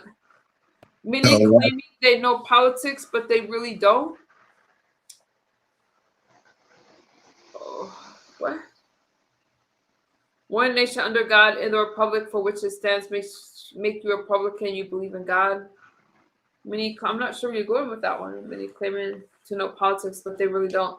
Well, I try to break it down, but I think that people have their points of views, and I'm too tired to go into more. I'm just I gonna think say that there's some people that will stream about something. They're kind of riding the Trump thing, but I have always been into politics, and I love what's happening. I like government. I like politics. I like stuff like that. But do I know every single thing? No, I don't pretend to know everything. But what I do know, I stand strong on. I don't see how anybody can be Democrat. And that's just how it is. well, I can see why people were Democrats. I can see I it, understand it. I but just think it's not what it used to be. no, And that's just what it is. that's for sure. But that's why I tried to make you all watch that video. I know I'm bringing it up a lot, but people need to start beginning to focus other places. As you need to find out what caused all this, because if you don't get to the root cause, you're never gonna find a way out. Because we can debate and scream about legacy media, but they're not in place, to enlighten us at I all. agree. And if you think that the media and the news are supposed to broaden our horizons, they're not. They're in place to create a lot of animosity and stir up feelings. And that's why they generate revenue. Yeah. Narrative I control. agree with you. I agree. And I understand what no, my family's Democrat, you guys. I get it. But I just, it's just a lot. Men are men, women are women, no men in women's sports, stuff like that. I just couldn't take it anymore. No men playing in women's sports. But on that note, No, you guys, but that's not conservative. That's just common sense. that's not a conservative thing. It's just common sense. I agree. Yeah. But you need to find the root causes for this conflict before you can expect anything getting better. Unfortunately. Unfortunately. All right, you guys. On that note, I'm a crash. I do what? Eric, I'm going to bed. Social Security numbers, I think. It's not all working. It's not all working, but I got to pick up on that later today. All right, you guys. Doc, Justin, Claude, I appreciate you guys. Hey, you guys. Gonna try. Thank you for being wonderful hostess as always. As always. Yeah. Claude, get some rest. I can't see you being He's tired, but allergic. He's everybody. allergic to sleep.